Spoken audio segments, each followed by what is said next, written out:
The we can probably leave out his predictions video. Yeah.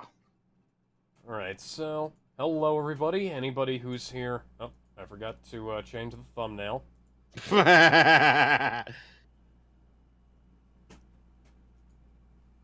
Okay, let me read another comment and on our BB Ray video. That's it? What happened after? Did they manage to escape? It feels like only the halfway part. Or what?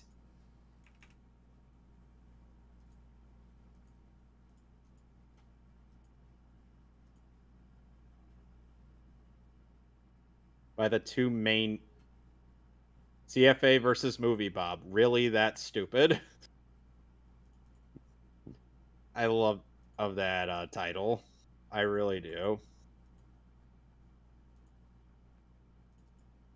Okay, so I'm trying to find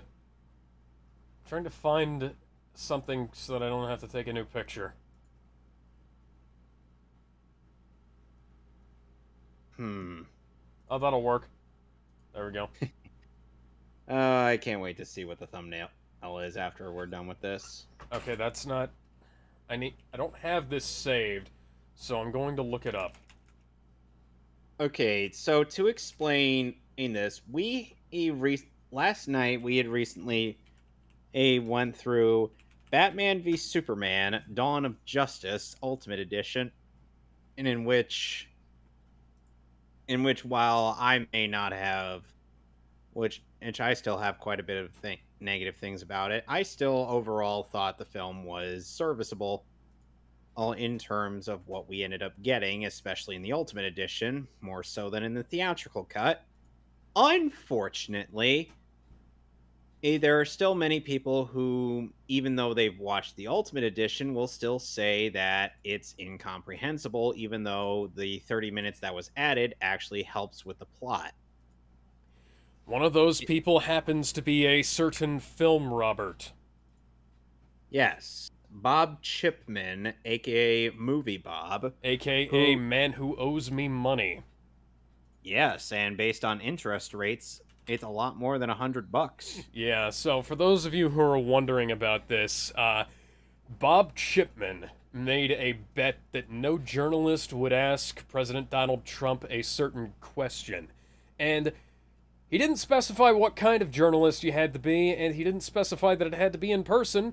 So I asked Trump that question on Twitter.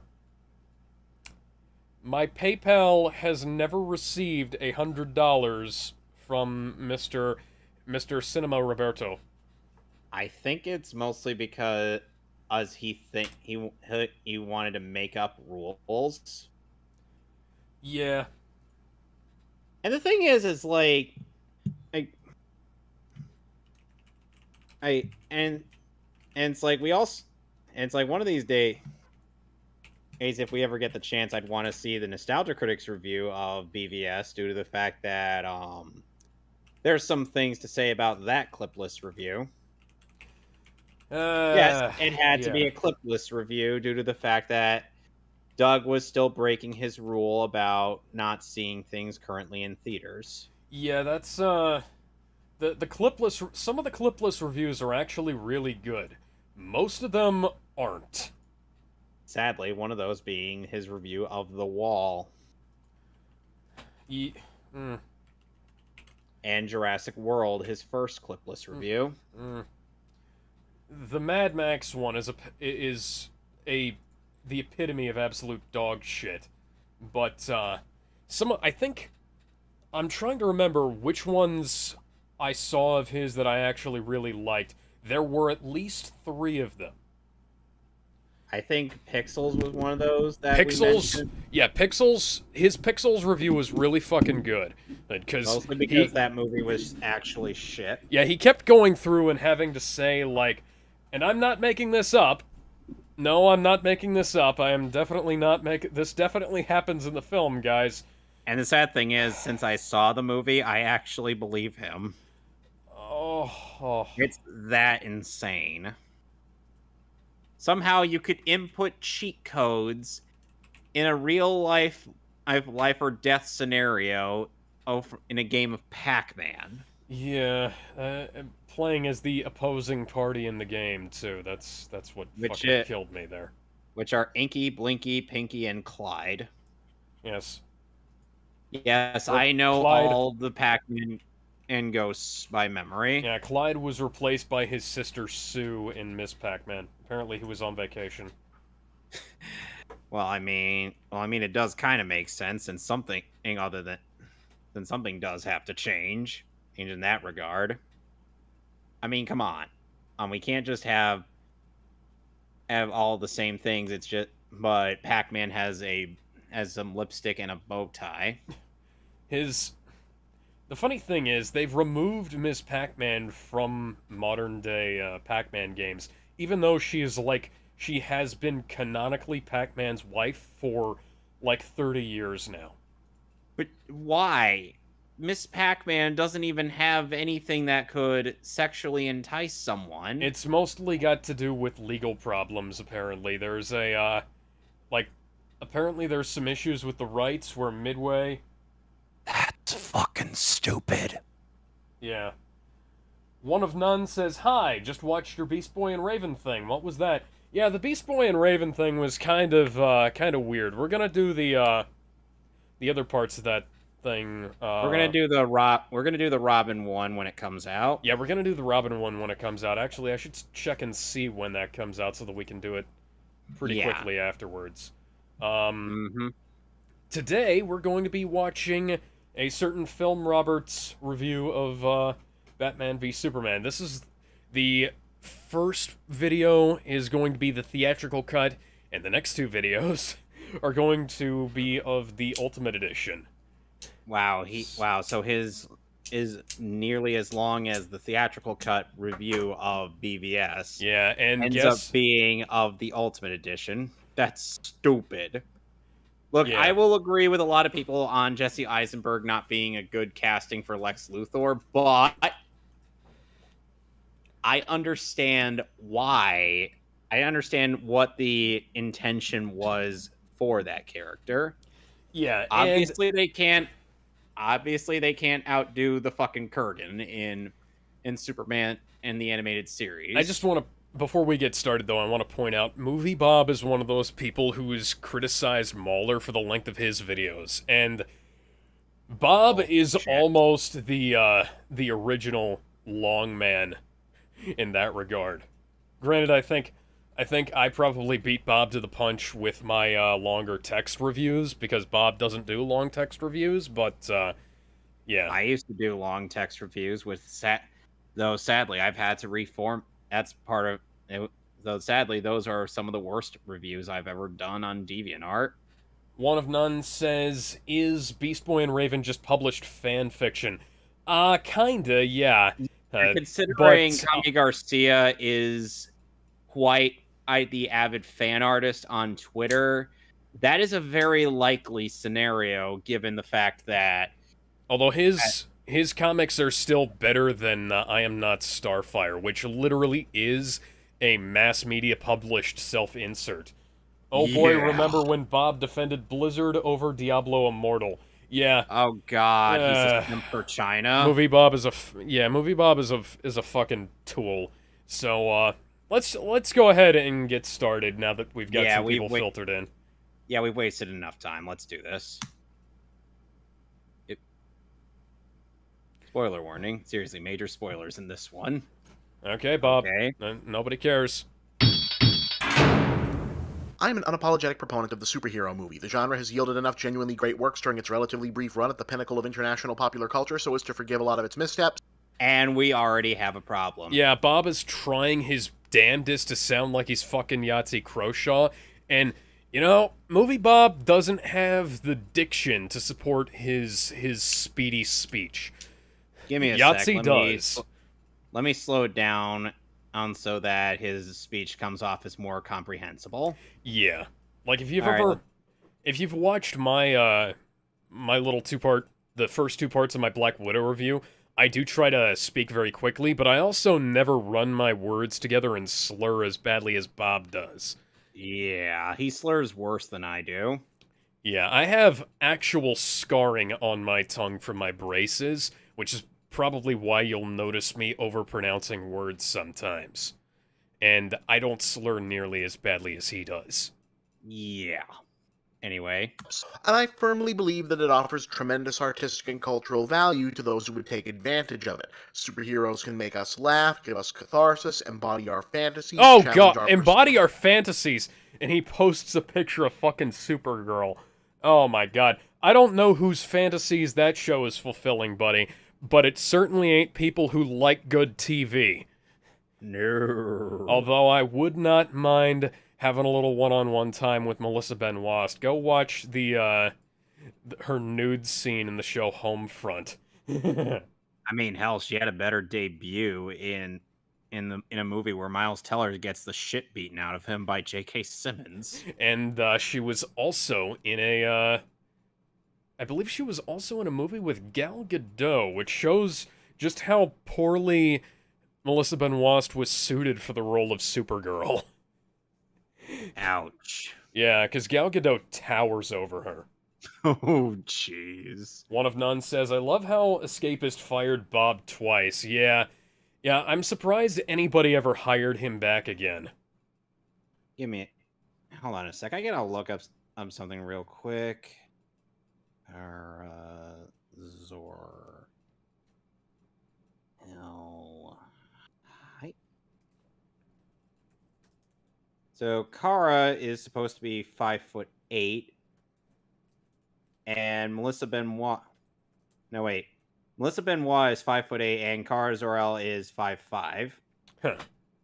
Okay. So, okay, that's...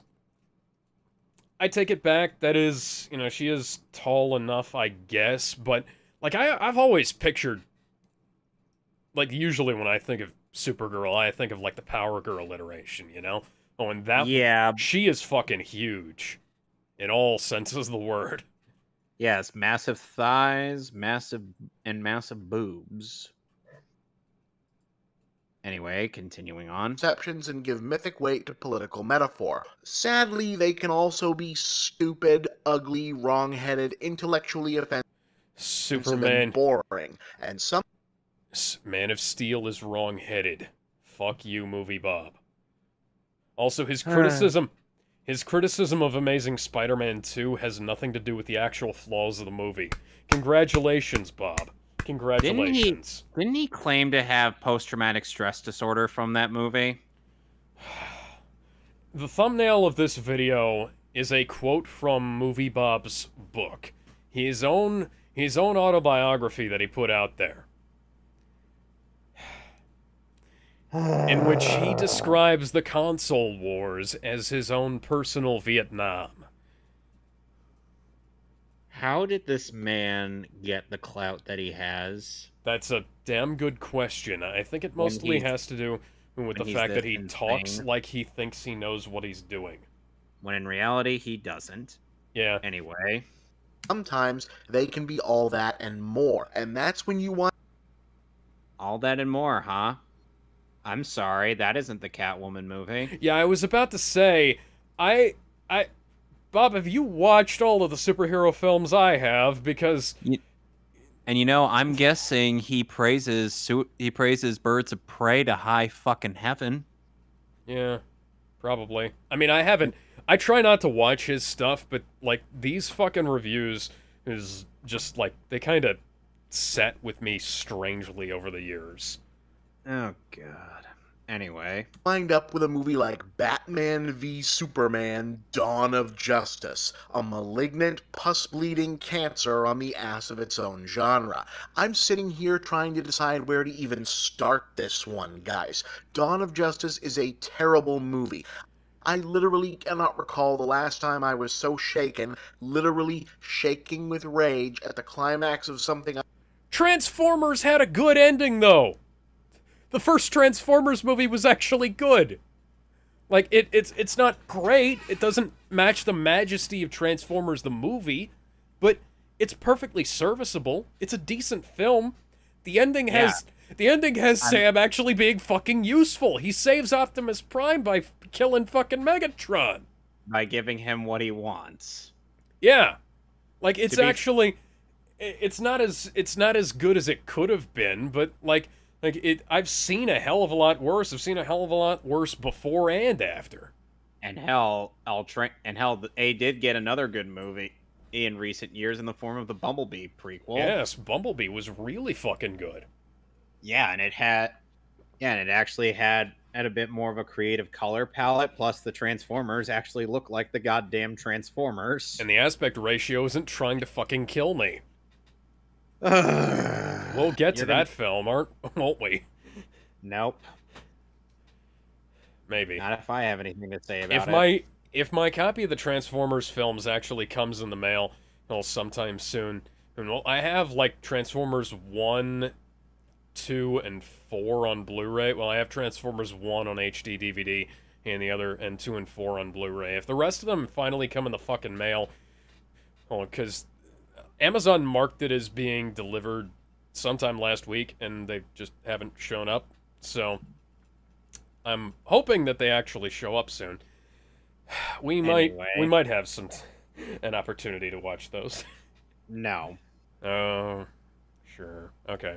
I should hypothetically have loved since the first Transformers movie. It's bad on a level that would seem to defy even the worst vulgarity to met out proper condemnation. The kind of bad movie that begs to be conveyed by the frantic vaudevillian sputter, a futile flailing of the arms, and a stream of old-timey white people profanity. So, I am a So what you're saying, Bob, is you want to call this movie the N-word. It's okay, you can go ahead and say it. It wasn't banned on YouTube at the time. He won't, because he's too much of a pussy. Gog at its awfulness, flabbergasted by the depth of its failing, billed as a 2.5 solid-hour universe Motherfucker, that's not even the right DC logo. building DC Comics fan service exercise. The resulting film plays more like a producer's gambit gone sentient and homicidal. This isn't Green Lantern. Bob, did you used a picture from Green Lantern earlier in the review. This isn't Green Lantern. Or Catwoman. Shut the fuck up. He really thinks that this is the worst DCEU film. He really thinks this is the worst DC film in general. Like, come on, Batman and Robin was worse than this. And somehow that ended up losing less in the box office than BVS. If it were to come out tomorrow In with a terms of billionaire percentage.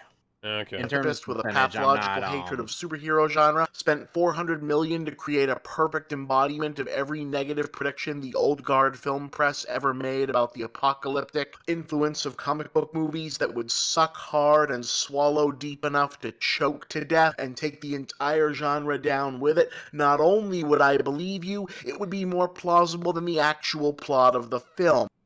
What the fuck is the problem with the plot of the film? Even in the theatrical cut, the plot is simple.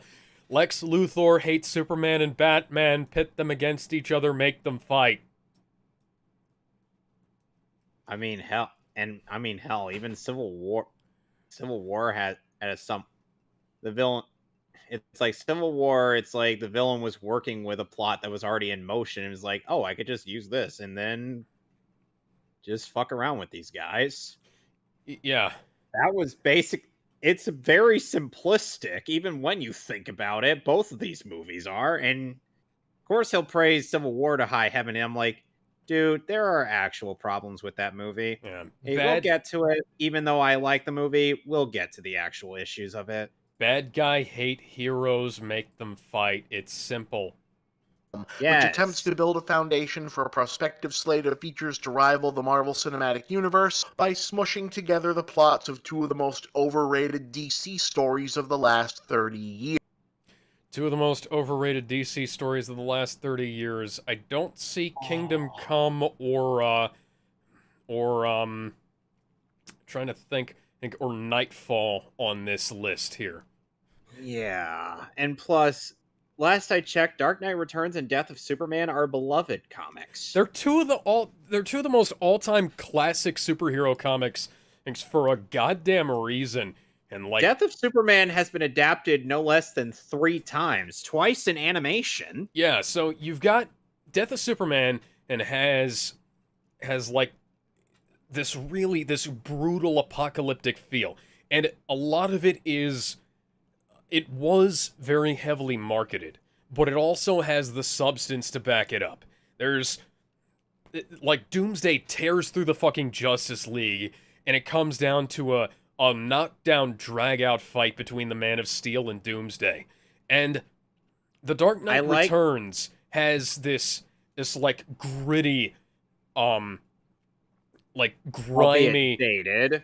Yeah, but it has this gritty, grimy feel to it, where like Batman and has been out of the game for a while, and this like the city's going to shit, and there's like little bits and pieces start bringing him back, and he just goes fucking hard, and then he decides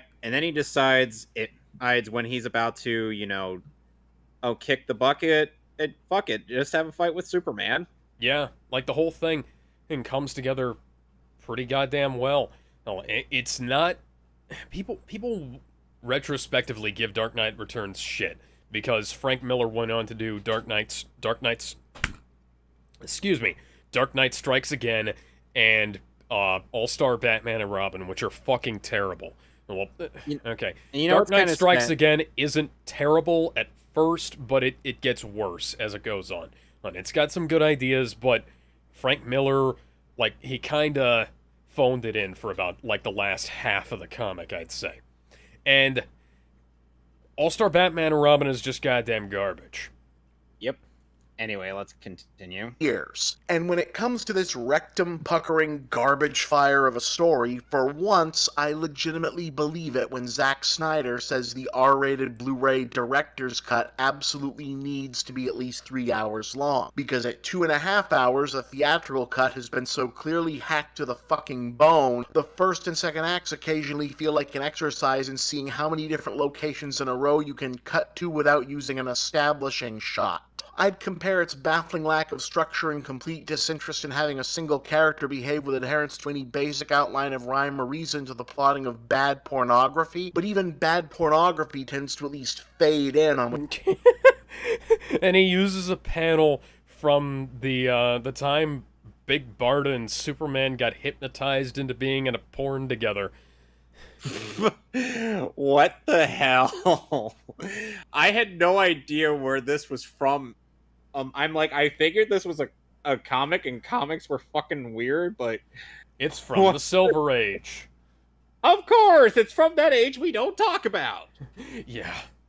Whichever San Fernando Valley McMansion the gangbang will eventually take place in. Speaking of pornography, though, to be honest, I can't imagine any psychologically healthy soul being able to pleasure themselves to anything happening on screen in this clusterfuck, unless, of course, they've got money invested in Civil War, once the 2 solid hours of relentlessly tedious setup for a plot that somehow manages to be at once overcomplicated yet so simplistic it wouldn't pass storytime muster in a Florida kindergarten has given way to supposed action-packed finale, the whole production devolves into a high-contrast CGI train wreck, so narratively uninvolving and visually unconvincing, it feels less like watching the DC Holy Trinity teaming up to fight Doomsday than it does watching 4 different screensavers awkwardly fuck. But Bob, can I just inquire as to what the fuck that metaphor was supposed to be? Cause you lost me like 30 feet back, Bob. I blanked out for a few minutes. It's on that. I was just like, what is he even talking about? This is just... Okay, so MovieBob is a closeted Razor Fist fan, and he's desperately trying to come up with an equivalent for some of Razor's more colorful metaphors, and he's failing. He's failing quite heavily.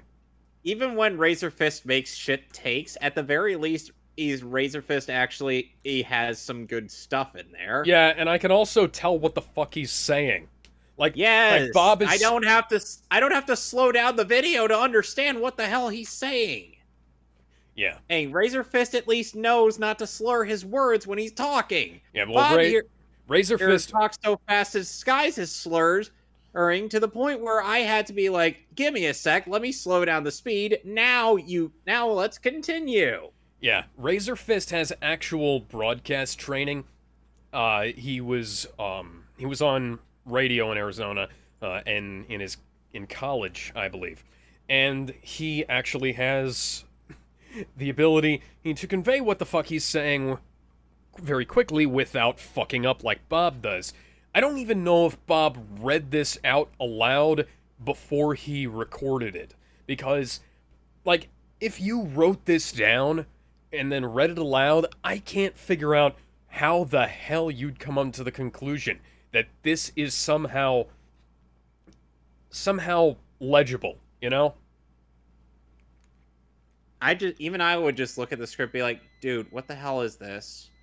I'm not reading all this. Give a TLDR, or I'm not doing this." We're only 2 minutes into the video. Well, we're only 3 minutes into the video, too. But I'm getting ahead of myself. The quote-unquote epic storyline that Zack Snyder, David Goyer, Chris Terrio spent 3 years and a rumored $400 million plus dollars. Okay, so they spent 2 years working on it. Then the film got shelved by Warner Brothers because they didn't want to compete with Age of Ultron and Civil War. They ended up competing with Civil War. Well, they didn't want to compete with Civil War, so they pushed it back. But point is, Warner Brothers are pussies, and they didn't want to actually release it when the film would have been put out. Hence why in the DCEU timeline, the movie takes place in 2015 as opposed to 2016 when it was released. Dollars getting made, and that Warner Brothers has potentially mortgaged its next decade as a solvent business on, goes something like this. Lex Luthor dislikes superheroes because reasons, and he hates... No, he dislikes superheroes because he thinks that he has this idea that they're kind of like gods, you know? Oh, you can say because reasons, but like he explained why he didn't like them in the movie. It was in the theatrical cut. You just didn't see it. His explanation of why he hates superheroes in this continuity kind of lines up with why he hates Superman in most other continuities, which is the fact that Superman is too powerful. People will grow to depend on him too much, and Lex wants him out of the way so people can fend for themselves. Yeah, and he kind of reminds him of like the concepts of you know, like the gods and devils that Lex Senior talked about. So it all comes together even in the theatrical cut. There's just less meat to it. Hates Superman most of all, so he finds out that Batman is also mad at Superman because people who worked for Batman got killed during the ending of Man of Steel. He undertakes a ridiculously complicated master plan to goad back because people who worked for Batman got killed during the ending of Man of Steel. He undertakes a... It actually cuts like that. It actually cuts like that. Bob, what the fuck? Does he is it a sin to complete the name of the movie, Man of Steel? Is it a sin? Last I checked, no it isn't. It's not a fucking slur. Bad editing, ding. It's a ridiculously complicated master plan to goad Batman into killing Superman that involves the triggering of a Benghazi-esque foreign policy disaster in North Africa, the staging of a suicide bombing during a United States congressional hearing, and a jar of piss. I'm not even kidding. A major plot point of this movie involves a jar of Lex Luthor's piss. It's not a fucking plot point. Not everything that's a fucking callback is a plot point. It's a callback. It is a fucking... Yeah. You have movie in your name, MovieBob. How do you not know what screenwriting is? Evidently, he and CinemaSins must go to the same school of film critiquing. Except Lex didn't really need to go to all that trouble because Batman already wants to kill Superman because he had a psychic nightmare. No! The dream came later! The dream came later, Bob! You were getting the order of events wrong in the goddamn movie. Is this... Alex, I feel like we're running on repeat since Cosmonaut made a very eerily similar criticism. I know! because it's like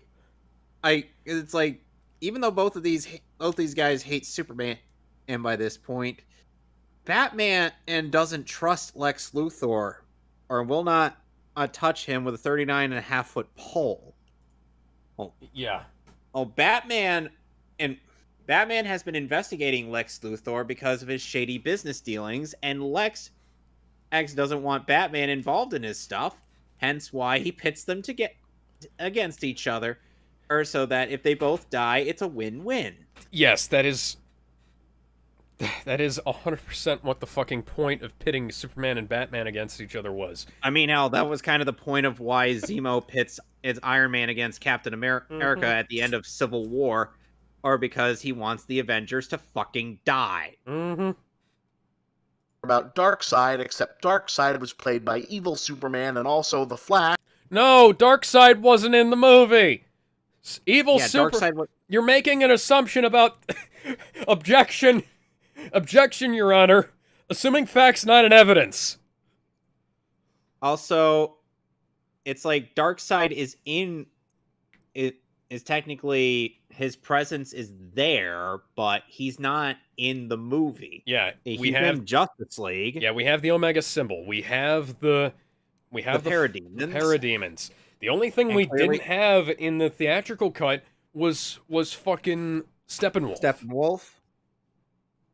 Flash, I think, popped up out of a time portal and yelled at him about Lois Lane, who then herself gets kidnapped by Lex Luthor along with Superman's mom in order to force Superman to attack Batman, whom Lex has also tricked into building kryptonite weapons and the anti-Superman suit from the Dark... He was already working on the anti-Superman suit earlier in the movie! He was also already working on the Justice League Batman suit. That was also present in the theatrical cut. There are several Batsuits being worked on in the background of BVS. It's not specifically about beating Superman. It's an armored response suit to fight fucking Kryptonians in. For real? Yeah. Dark Knight Returns, so maybe he can actually kill Superman. But even if he can't kill Superman, it doesn't matter, because Lex has also used alien science magic to turn the body of General Zod into Doomsday, who's stronger than both of them put together. Fortunately, it turns out a mistake. Okay, Doomsday was the fucking backup plan. Yeah, Doomsday was in case Superman and either failed to kill Batman or Batman failed to kill Superman. Well, it was more so that Superman, if Superman killed Batman, and Doomsday would take out Superman. If the two of them teamed up as they wound up doing, then Doomsday would take out both of them. If Superman was killed by Batman, Lex would have aborted Doomsday, and let Deathstroke have his way with Batman. Granted, we don't find out about Deathstroke until Justice League, but still. And we will never find out about that because the Batfleck movie has been canceled. Hashtag make the Batfleck movie.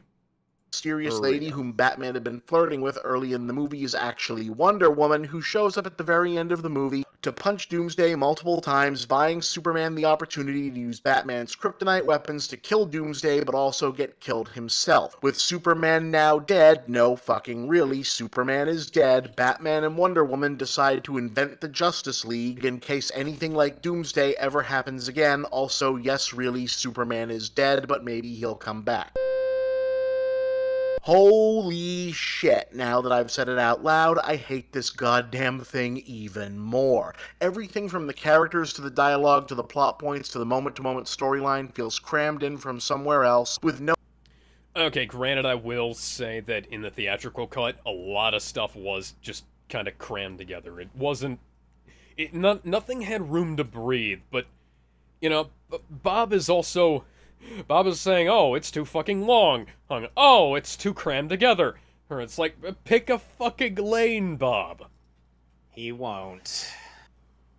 No amount of forethought, which means damn near every major element sticks out like a metaphor for how much this bloated, internally rotting corpse of a film doesn't work. No, really, it's so goddamn shit-curdlingly bad there are too many moments of self-symbolizing badness to choose from. The entire production is a full-blown, top-to-bottom, all-encompassing disaster. No, it's fucking not.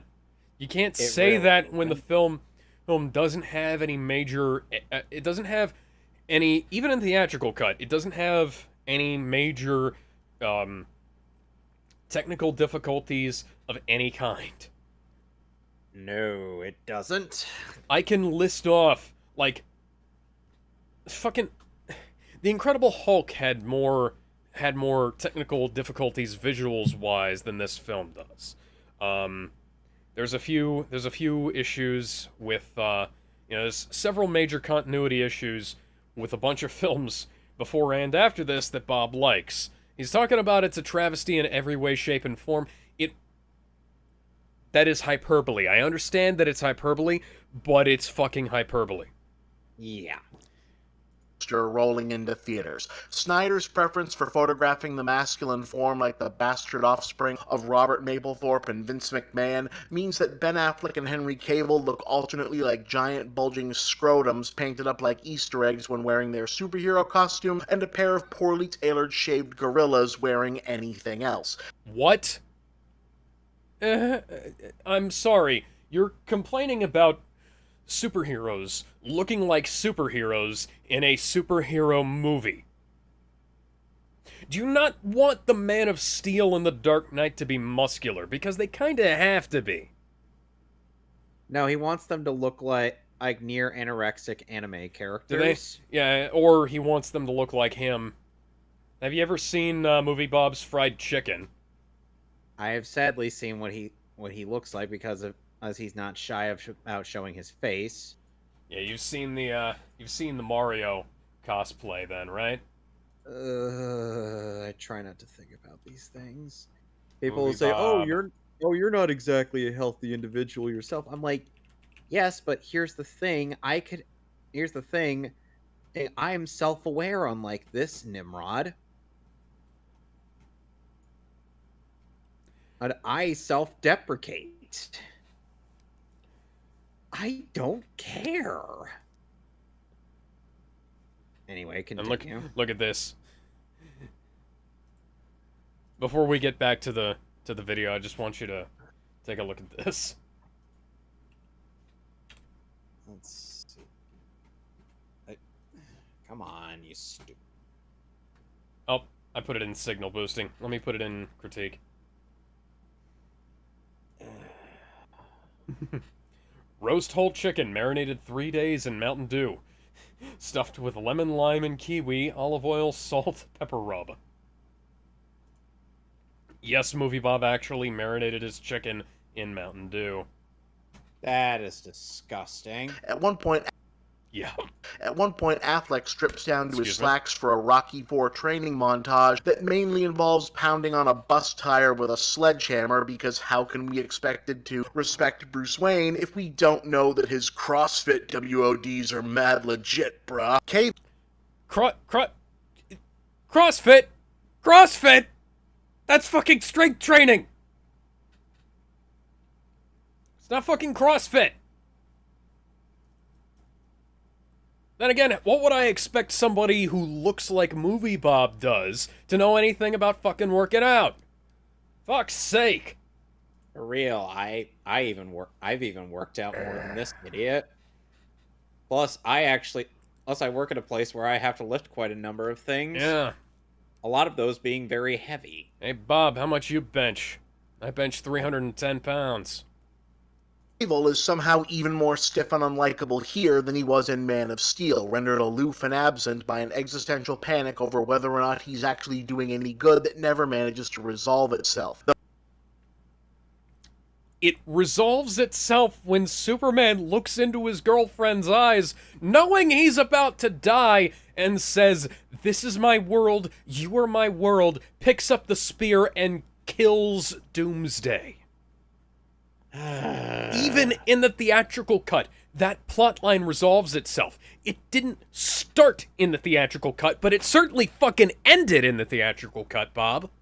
Now, and going into the DC AMU, it's like Superman's whole shindig also did resolve itself and Lois Lane comes to him and garnering Doomsday's attention. She says, "I got your note and I love you too."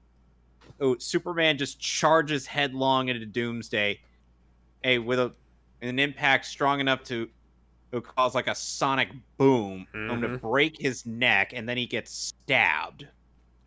And I'm like, oh, that's awesome. One of None said, I meant to get to this earlier, but we did have, we do have to get through the video. Oh Lord, the terrible book club read brick by brick, they hated it. Yeah, I originally saw Lord Cat read that on Lord Cat Live. People hated the sequel to Dark Knight so much more than the original, but oh well, Miller hasn't helped any. Yeah. Dark Knight 3 was at least not drawn by Frank Miller. I did forget how much MovieBob wanted to be Yahtzee, yeah. So, MovieBob tries to be Yahtzee, and he's a closet Razor Fist fan. Razor Fist is a closet Yahtzee fan and hates on Yahtzee because he doesn't want to admit that he stole half his shtick from Yahtzee. And Yahtzee, he is incredibly open about his influences, unlike the two of them. So that's kind of fucking hilarious. Anyway, let's continue. Though at least since he can generate action scenes, he gets off better than Amy Adams, whom the movie keeps trying and failing to find a place for with embarrassing results. That's debatable. She had a better plotline in the Ultimate Edition, but, she did still do things in the theatrical cut. There wasn't as much to it, Some people say... She still came off better in this than she did in Justice League. In Justice League, rather, I should say. Funnily enough, in Death of Superman, some people say that Lois Lane has kind of become like a mimetic badass in the form of being able to just be wherever the plot needs her to be. She just has that teleportation powers.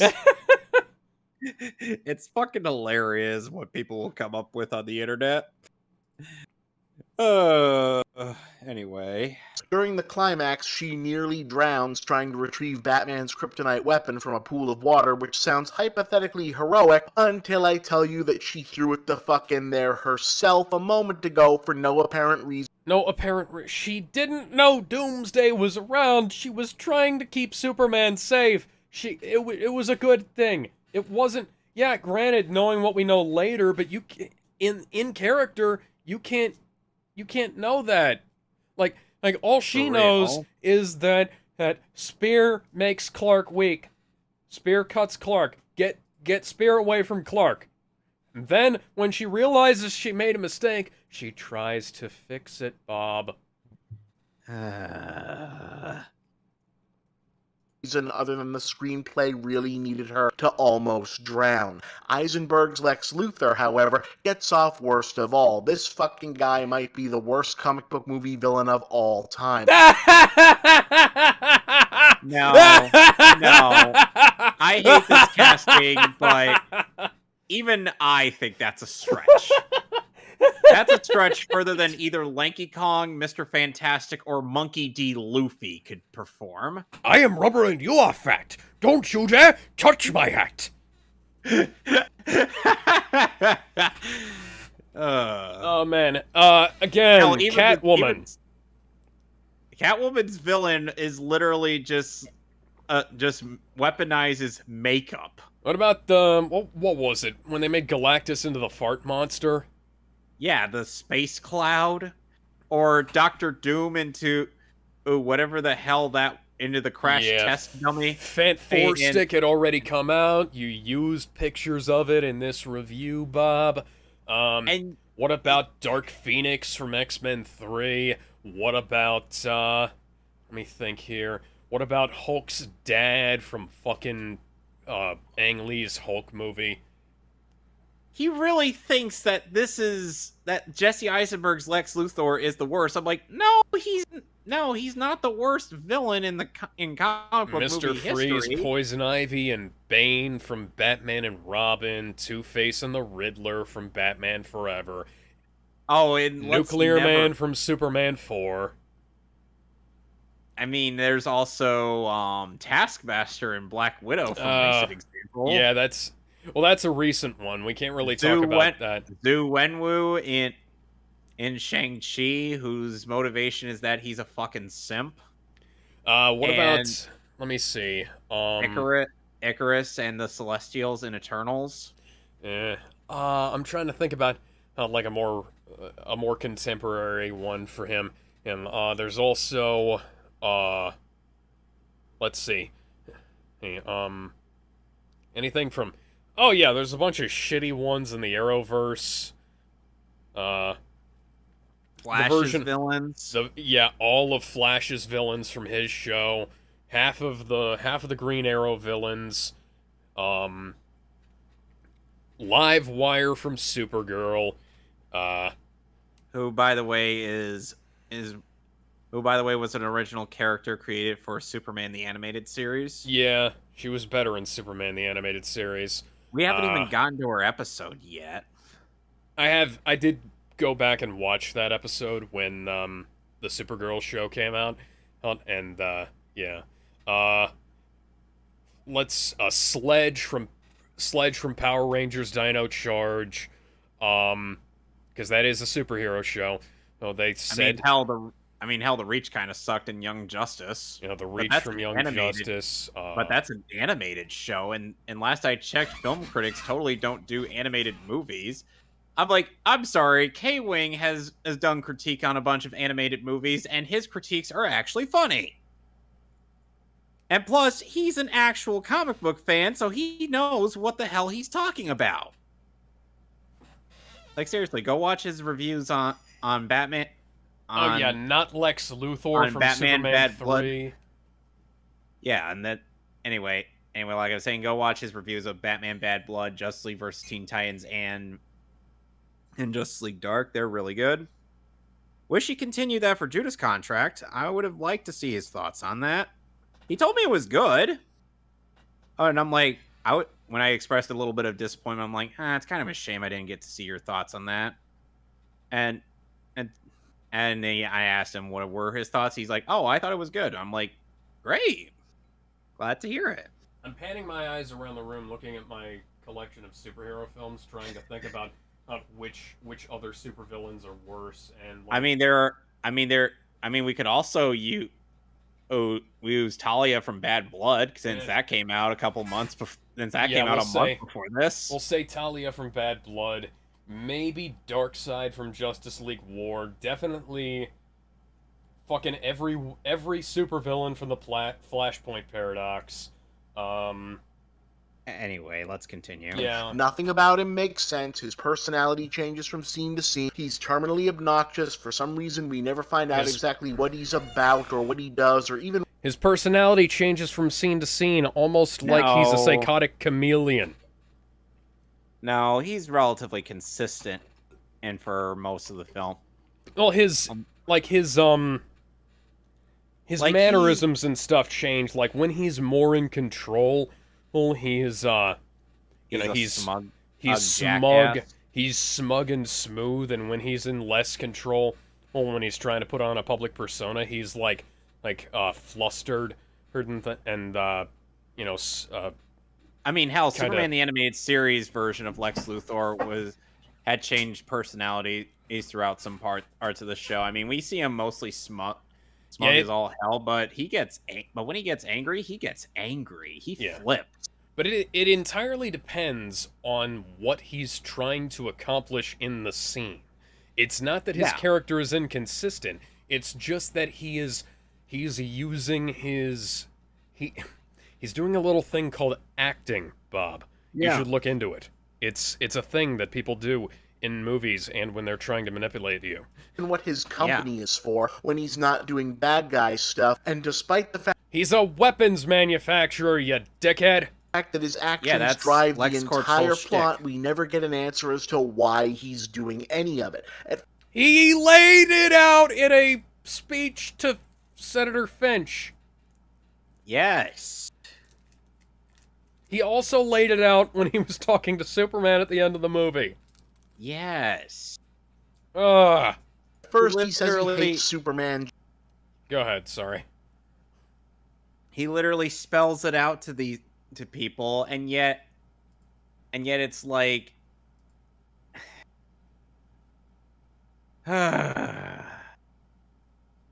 And going back again to Civil War, it's like both of these things. It's like both of how their plans end up laying out are just kind of based on what they believe if these people will do based on what they know. Oh, it's like they had to gather intel before or they hatched their schemes. You get what I mean? Yep. So it's not like it's a complete incoherent mess. It's one that makes sense if you put even the slightest modicum of thought. Do we have to get Omni-Man to go over to your place and tell you to think? Think, Bob! Think! You do not want Omni-Man yelling at you, because that guy will decimate you before he yells at you. He'll yell at you when you're practically bleeding and near death. That scene is iconic for reasons. Anyway. Just because, then later he has a weird hang-up about God, then later he's mad at his abusive daddy, and then by the end he's barking about being aware of some unseen alien menace looming in the distance. At some points it feels like Luthor and the Joker were supposed to be in this movie, and then they mashed them into one character and didn't change anything. Oh, and that big title fight, it goes on for about 5 or 10 minutes tops, and it's mostly just a fist fight because Batman keeps hitting Superman with kryptonite gas that makes them evenly matched. And then Batman gives up because he finds out Superman's mom was also named Martha. No, for fucking real, that's not a joke. Oh, dear God, that's not the reason why! We already said the reason why in both our EFAP on Cosmonaut Marcus and on our commentary. So if you want to see why, go check those out. Because trust me, we've already. It's like to make a long story short, PTSD hits you like a mother trucker. Anyway. The incidental, oh, isn't that funny bit of comic book nerd trivia that Batman and Superman both had mothers named Martha is here treated as a huge goddamn revelation that fills Batman with so much empathy that he instantly wants to be Superman's friend and fuck this movie so hard. Oh, and if you're wondering about Justice League cameos, they're in there. Oh boy, are they fucking in there. You know how they typically do the world building shit in the Marvel movies as post-credits scene or random background references or organically integrated cameos that usually don't interrupt or detract from the main movie? Well, that's apparently too fucking subtle for Zack fucking Snyder. So instead, right in the middle of what passes for a pivotal scene in this shit pile, Batman gives Wonder Woman a hacked hard drive from Lex Luthor. Flash drive. It was a flash drive. Yeah. How? You work in tech. How did you mistake that? Luthor's place that's full of surveillance footage documenting the existence of herself, the Flash, Cyborg, and Aquaman. Why did you use a picture of King Triton from The Little Mermaid? No bullshit, that's how they do it. Wonder Woman gets an electronic press kit and shows us all trailers for the next 4 fucking movies. But unlike Nick Fury showing up at the end of Iron Man, folks, this didn't feel like a promise, it feels like a threat. Not merely of more terrible movies, that's happening no matter what, apparently, but of some kind of cosmic balancing of the scales. Oh, did you really think the tendrils of nerd ephemera could ensnare and colonize the machinery of popular culture and there wouldn't be a downside? It's as though geek culture is being made to suffer for enjoying itself too much. Like we've gorged ourselves too gluttonously for almost a decade at the highest quality Avengers catered buffet, and now Batman v Superman is the rock-hard, rectum-shredding, anus-prolapsing blockage we're supposed to be punished with for indulging too long without consequence. And if that sounded pretentious to you, you should... You do realize Age of Ultron had already come out by this point, right? Yeah. You want to know what the best Age of part Ultron is? wasn't as good as the original Avengers. I'd go so far as to say that it might be, like, putting aside the visual problems with the Dark World and the fact that Shane Black desperately needed a more aggressive editor on Iron Man 3, I think Age of Ultron might be the weakest link in Phase 2.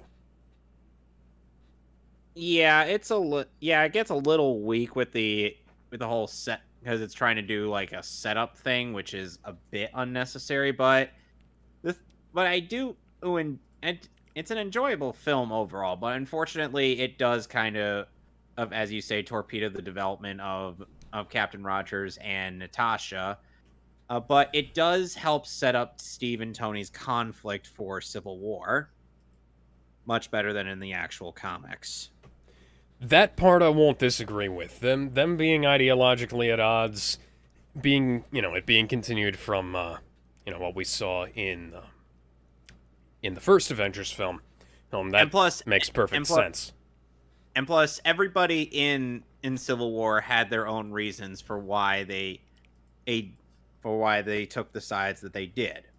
It's not just because Tony reached out to this person first, they're on his side, or if Rogers reached out to this guy first, or they're on his side. I know it's because they have their own reasons. And Falcon's kind of he was Steve's partner in crime. I'm Bucky. He is Steve's bestie. Scott Lang was recruited by Falcon, whom basically figured that it was better for him to be a hero than to just, be there to see his daughter every day, because as that way he could make the world safe for her.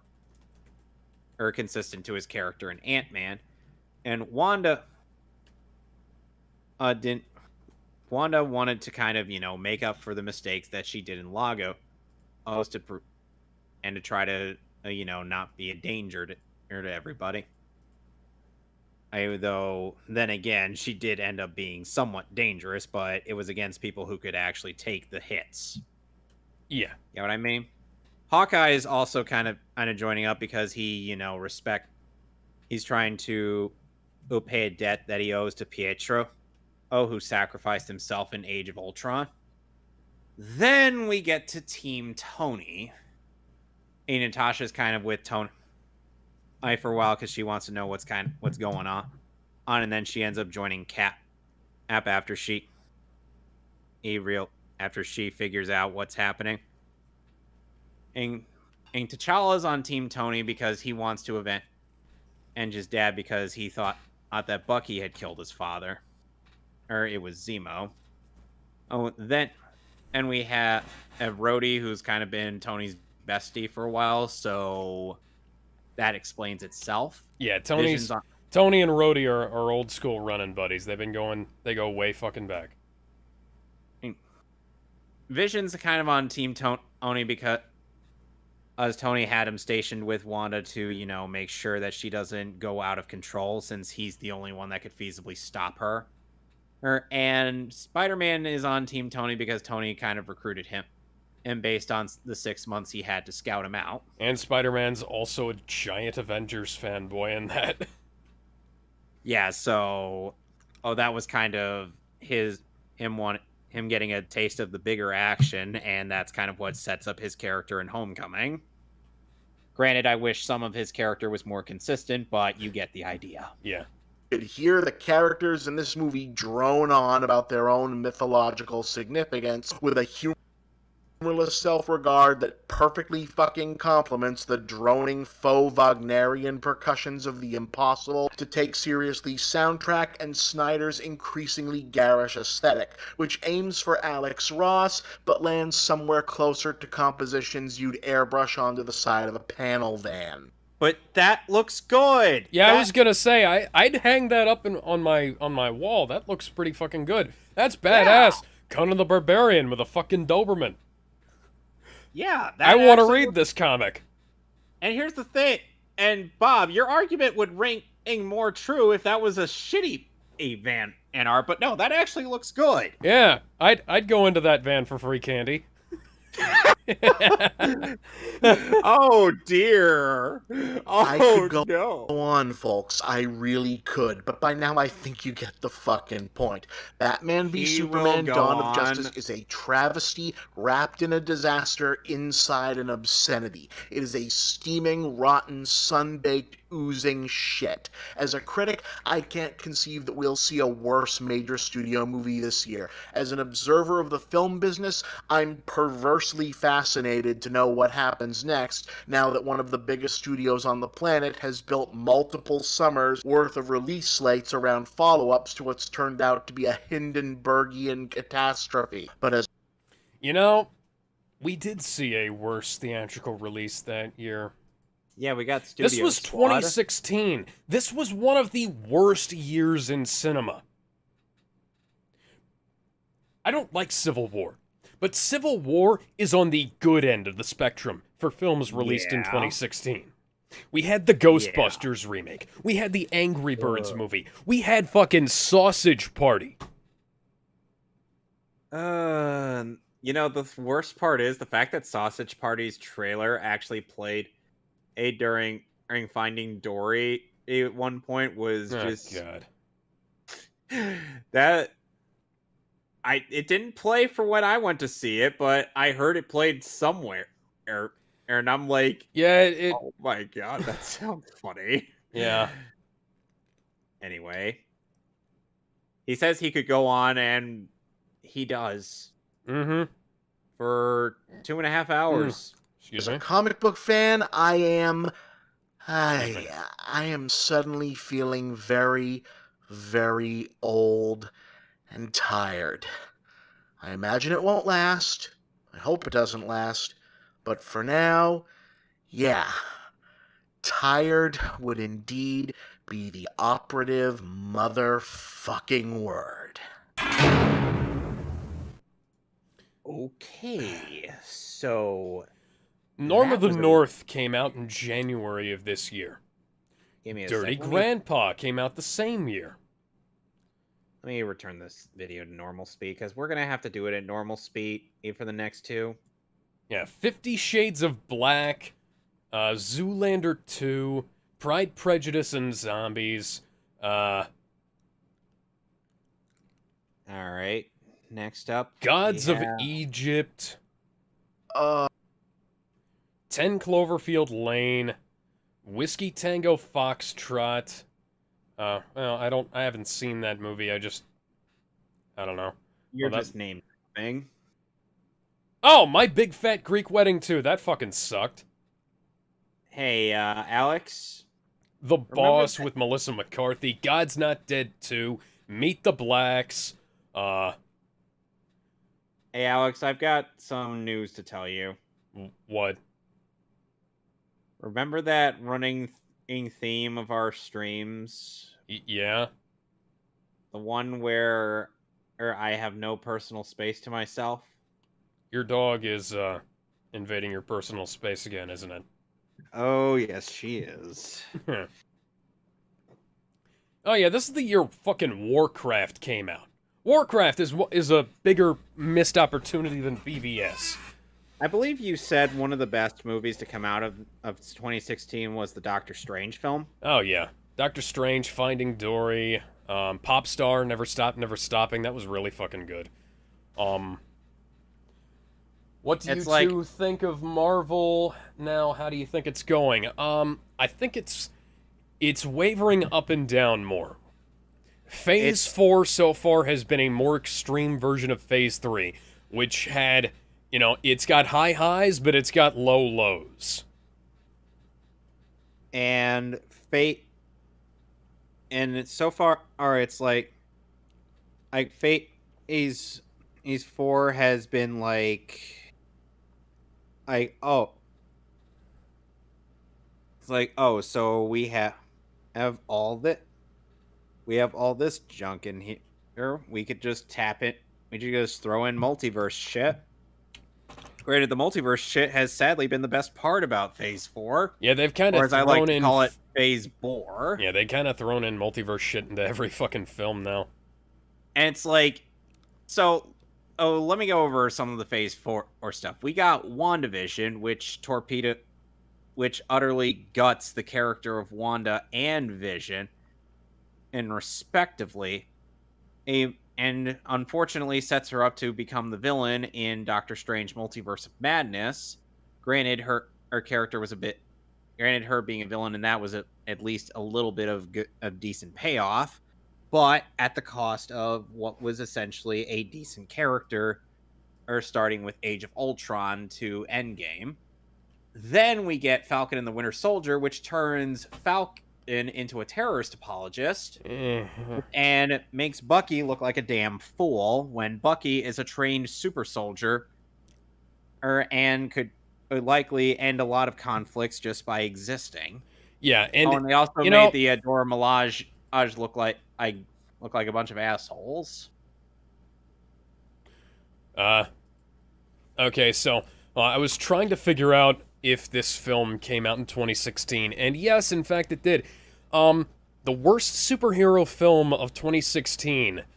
Guess what it is? Is it an MCU film? No. Oh, right, because only 2 came out that year. Damn it. Fuck, I don't know. What is it? Okay, it's not a Marvel or DC film. Right. What is it? It's a movie called Max Steel.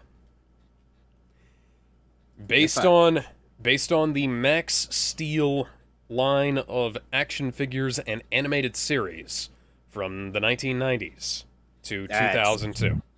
99 to 2002. That's stupid. Mm-hmm. Anyway, let's get started on Batman v Superman, Really That Bad, Part 1. Oh, good lord, this was a mistake.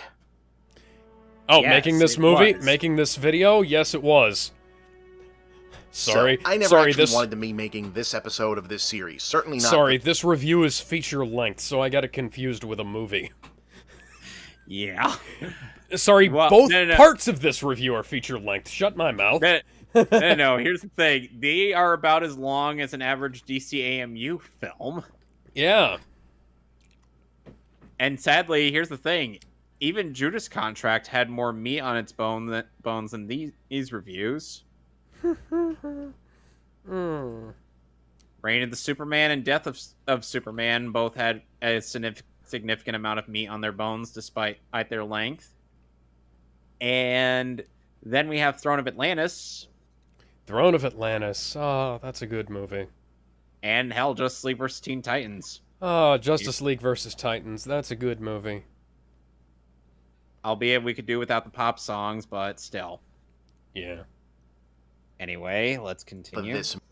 Not for this movie. I originally launched Really That Good in large part because I was fed up with so much of the cinematic video essay scene being dominated by reflexive negativity. I went into much greater detail as to what I mean by that in the preview to this episode, but for brevity's sake, suffice it to say I 100% get that getting angry and even more so unleashing that anger can be a cathartic, fun experience and legitimate.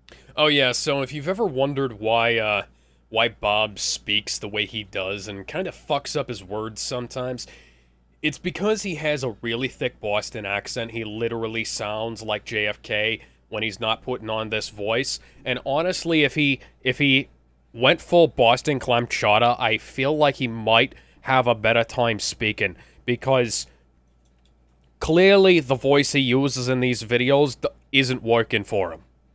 No, it entertaining isn't. for an audience, but chasing that instead of finding it organically can only contribute to the false and limiting paradigm that seeking out negatives is the true default setting of critique, that negative reactions are the only response worthy of exploration, and that positive response is self-evident, hence wanting to do a video essay series that focused exclusively on good movies and mainly on highlighting their positives. And as such, I knew that if this was a success, people were going to start asking if I'd do an episode where the answer was no, or even lead with a really that bad instead from the outset, because that's what so much of the other content in this genre generally is.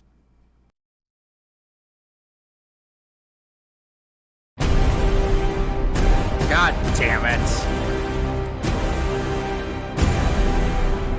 And then came Batman v Superman: Dawn of Justice. Not only one of the worst films I've ever seen, but one of the worst films in a generation, easily the...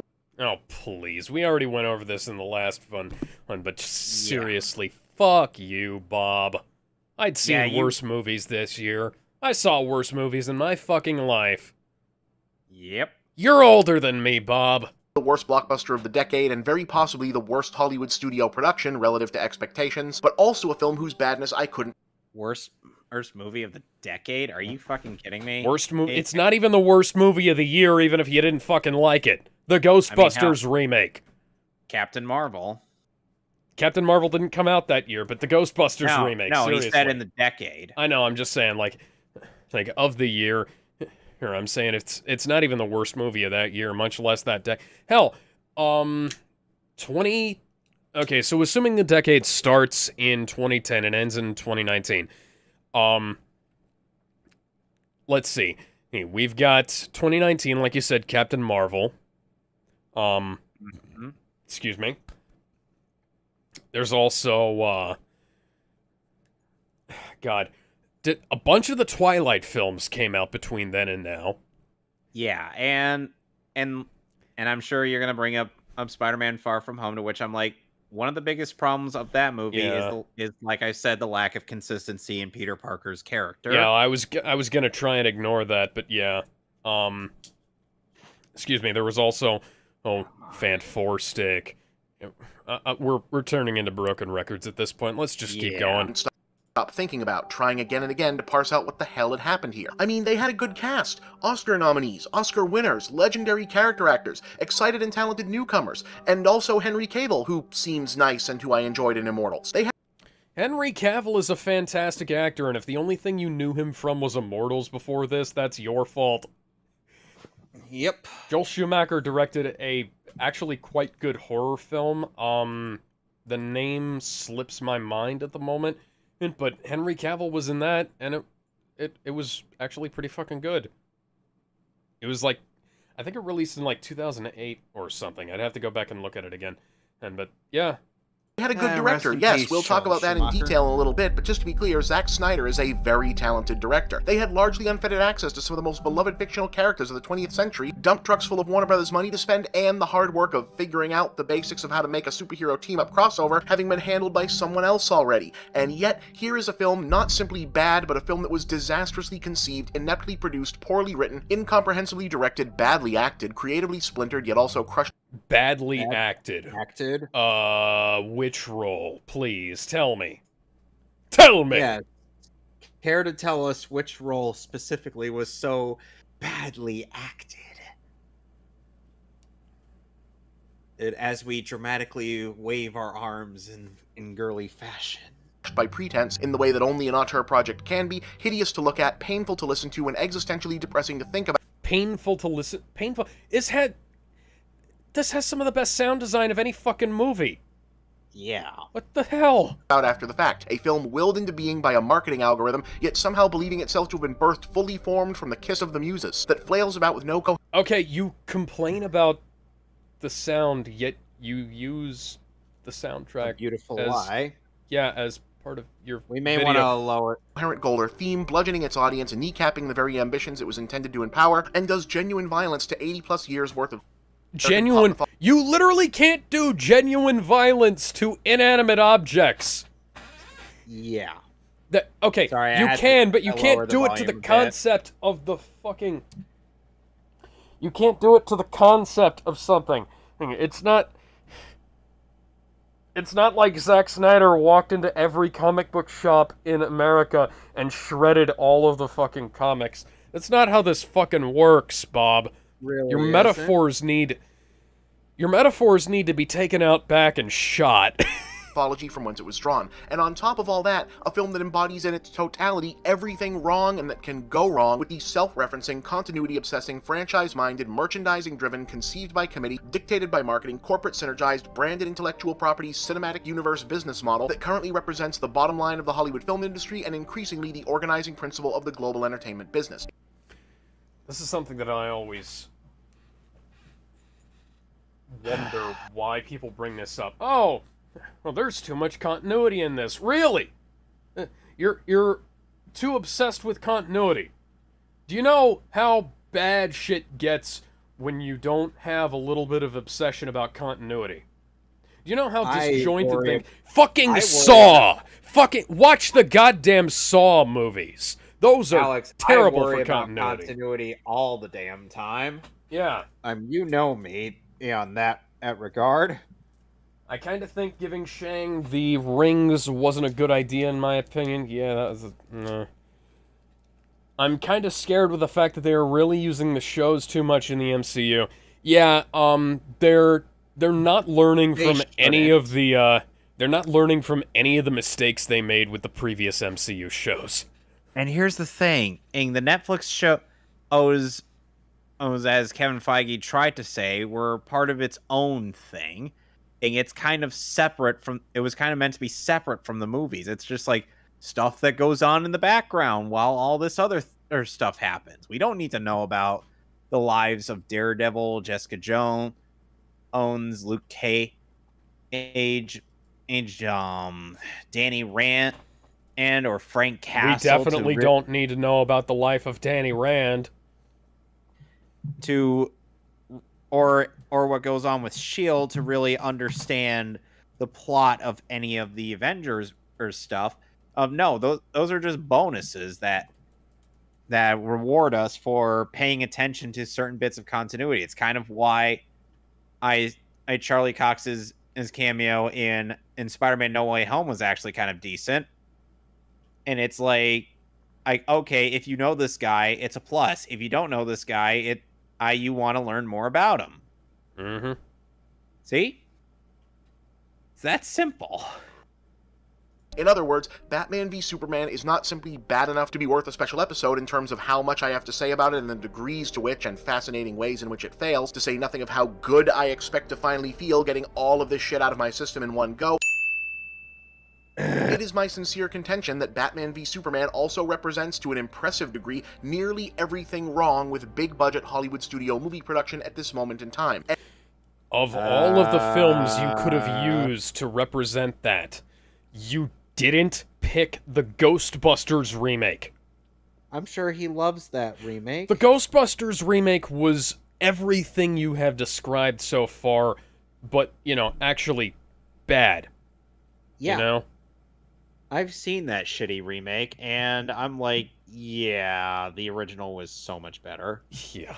And that, at least in theory, performing a full-blown autopsy on how such a creation was birthed, we can identify, explore, and depending on who's watching and how valid they find my findings, maybe even avoid a truly impressive amount of negative tendencies, flawed mechanics, broken calculations, and plain bad ideas currently plaguing the entire entertainment industry going forward. We're supposed to take the guy who said the console wars was like his Vietnam seriously. Yeah, Mr. My Personal Vietnam. Or hell, Super Mario Brothers 3 was like 9/11. He literally said that. I didn't believe Lord Cat wasn't making that up when he was reading that, but then I read the fucking book. Oh my god. How is this guy still relevant on the internet?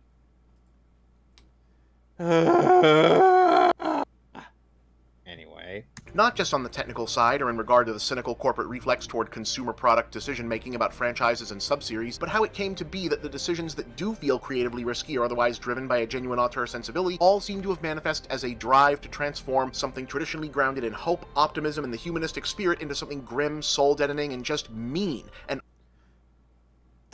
What?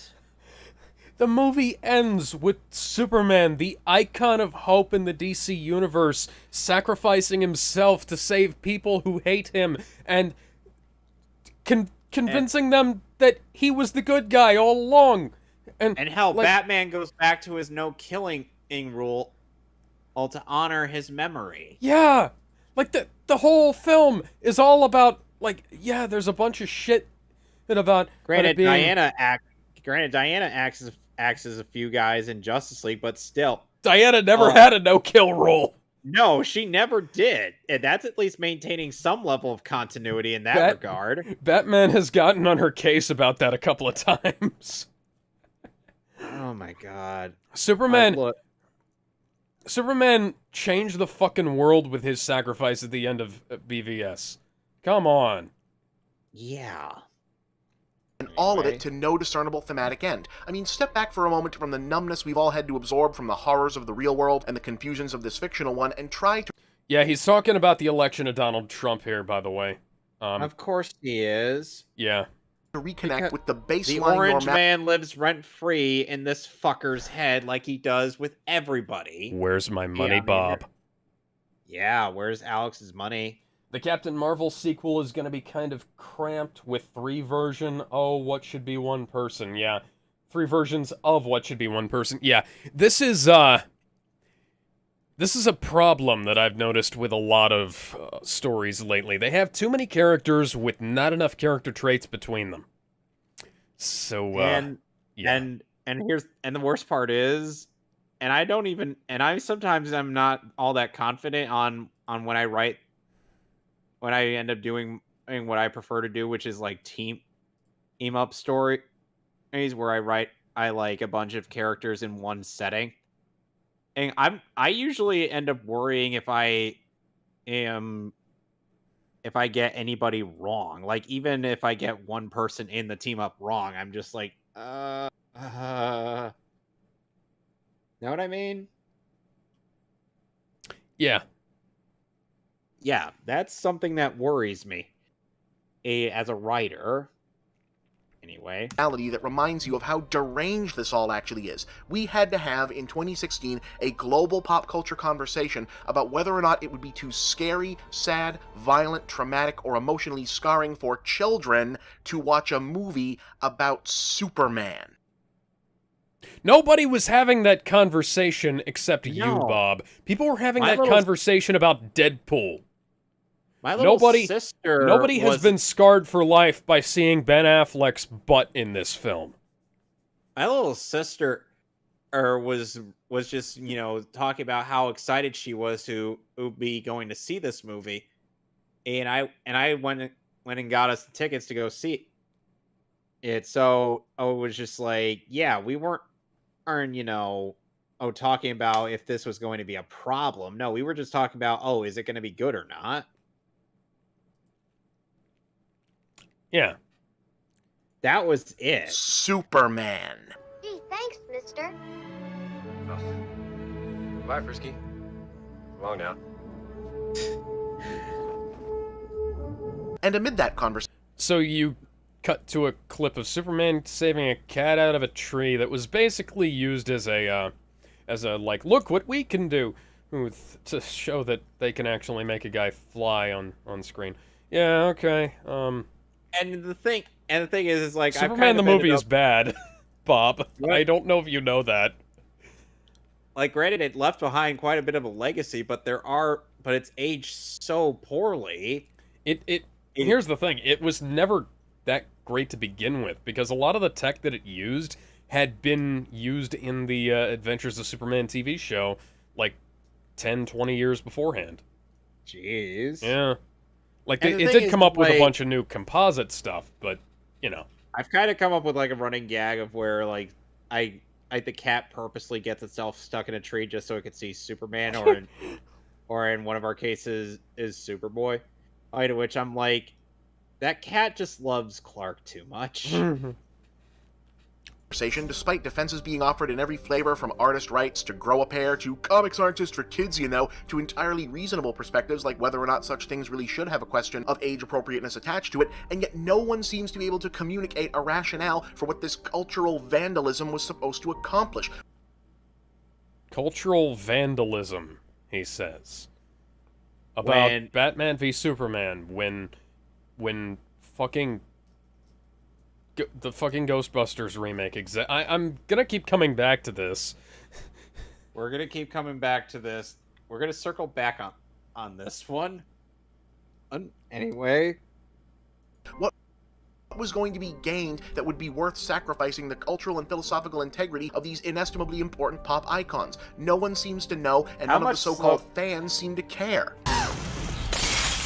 Well, I care, which is why, perhaps... Why is it that MovieBob keeps showing the Simpsons version of himself on these things? That's a good fucking question. Okay, so... The comic book guy isn't even all that funny a character anymore. No. He spent his whole life collecting comic books, and all he has to say for himself is this: life well spent. That was actually a funny bit from the Simpsons movie with that guy. Oh, God, that movie was actually really good. I gotta see if I can get that at some point. Anyway. My eventual regret, we will now begin digging all the way in to understand completely and utterly how and why Batman v Superman Dawn of Justice is really that bad. God help us all.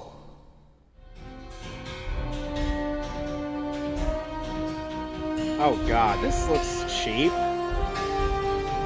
This looks so cheap. Stock footage. The man with no budget. Good Lord.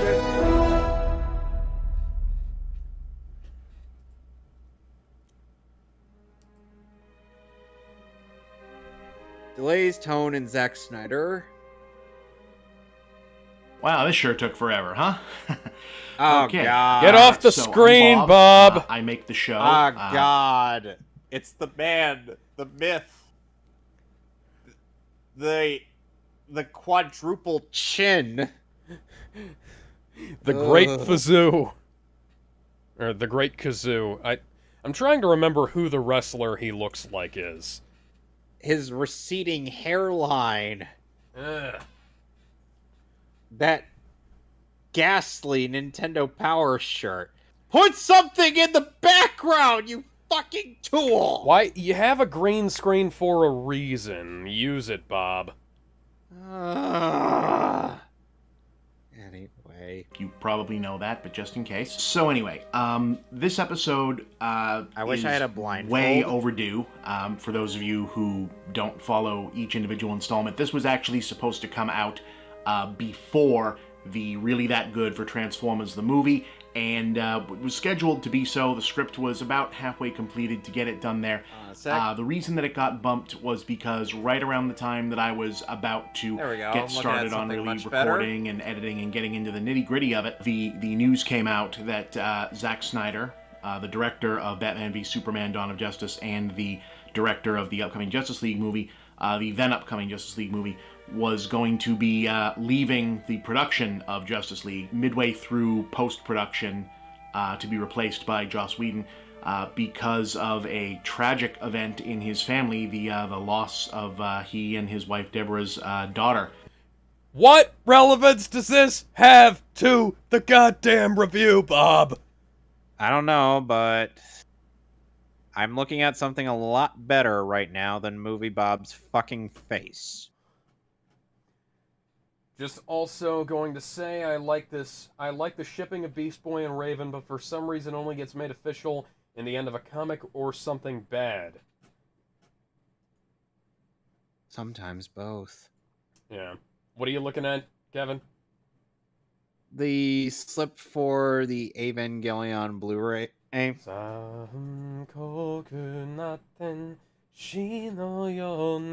Anyways. Which is just heartbreaking news, tragic. And, you know, first off, Please part of get me on thought, well, with it. You know, maybe fair is fair. You should just get on do with the episode. it. Yes, get on with on it. the front of it and just let it run. Get on and, with you know, it. separate the artist from the art and whatnot. And it was not really. It just didn't sit right with me to put out a video kicking the shit out of someone's work while they were in the midst of a grieving period. I actually And yet you'll just still do just lost that my own father despite this. about a week to the day before Don't recording pretend you have any this video fucking piece here. empathy, Bob. And so I can't even imagine what the Snyder family must be going through. And it felt like it would have been a dick move on my part to put it out at that time in that form. It was, you know, I'm fast-forwarding. I would like. Oh, It'll I be a thought that bad was movie just on the his plain and editing. ordinary merits of nuts and No, I bolts was filming. fast-forwarding It's not bad because... to put a basic section in this episode. I would like to, you know, take out time right here at the beginning and mention filmmaker. Oh, I'm the for the good is rep unfortunate. Okay, there we go. Thank you. Okay, originally I wasn't The even less going I to put need a to basic look at 'em, section the in this better. one because it felt perfunctory, but then this became a two-part episode, which means not every point is A two-part episode. Oh, stop trying to hide the Boston accent, dude. it doesn't come off sounding good. No, going to get touched on in the first go, so I guess a quick overview is in order. So, here's the thing, guys. The fact that circumstances have rendered it nigh impossible to talk about this movie without also and/or instead talking about the superhero genre as a whole, the state of blockbuster filmmaking, the rest of the DC Extended Universe, and the rival Marvel Cinematic Universe. But if you took all that and even the idea that this is an adaptation of pre-existing characters and storylines from classic comic books, this would still be a bad movie just on the plain and ordinary merits of nuts and bolts filmmaking. It's not bad because it's too damn dark, though that doesn't help. It's not bad because it may or may not. So does he really want... So did he really beg for his videos to get taken down by copyright claims? I think he might have been. Because, you know, I tried not to use as much of the music as he has. You know how I used, just a little tiny clips of the score in my Black Widow review? I didn't use just giant sweeping swaths of it. Like he is. And I still got taken down. Yeah. And somehow he gets to keep his videos up. Yeah. Well, YouTube likes him. May not bastardize one or more of its main characters, though that also doesn't help. It's not bad because it has ugly eyesore production design. It does, and that also doesn't help. It's not bad because its tone is so obnoxiously self-serious as to render it an unwitting parody of everything it wants to be serious about, though that doesn't... Look, all of these don't help. Okay? What? The tone is so serious it renders itself a parody. Tone is so Why can't we have things that are serious, Bob? Why? Yeah, what's the problem with that? You praised Winter Soldier. Yeah. Winter Soldier is one of the most serious films in the entirety of the MCU. Fucking hell. Civil War was fucking serious at times. Mm-hmm. Even when it had the whole okey joke bits. Black Panther was pretty serious at times as well. Oh, and at times there was also some serious bits in the Guardians of the Galaxy. Even Thor Ragnarok could afford some serious bits if Thor Ragnarok needed more seriousness in it. Yes, it did. And guess what? We're 6 years out from BVS, and superhero films have only gotten sillier, and it's really fucking bad. People complain about how fucking how Thor: Love and Thunder inconsistent was so Love and Thunder was, yeah. Mm-hmm. Okay? It's not bad because people wanted another Avengers, and this wasn't that. It's not bad because it does too much gratuitous world building. It's not bad because of the weird costume designs. It's bad because it's bad. Weird costume designs? That was fucking great. It's bad because it's bad. That's... What? It's bad because it's bad. That is circular logic, Bob. Do you know what circular logic means? I know. It kind of transforms into itself. Well, see, you know what that means. He doesn't.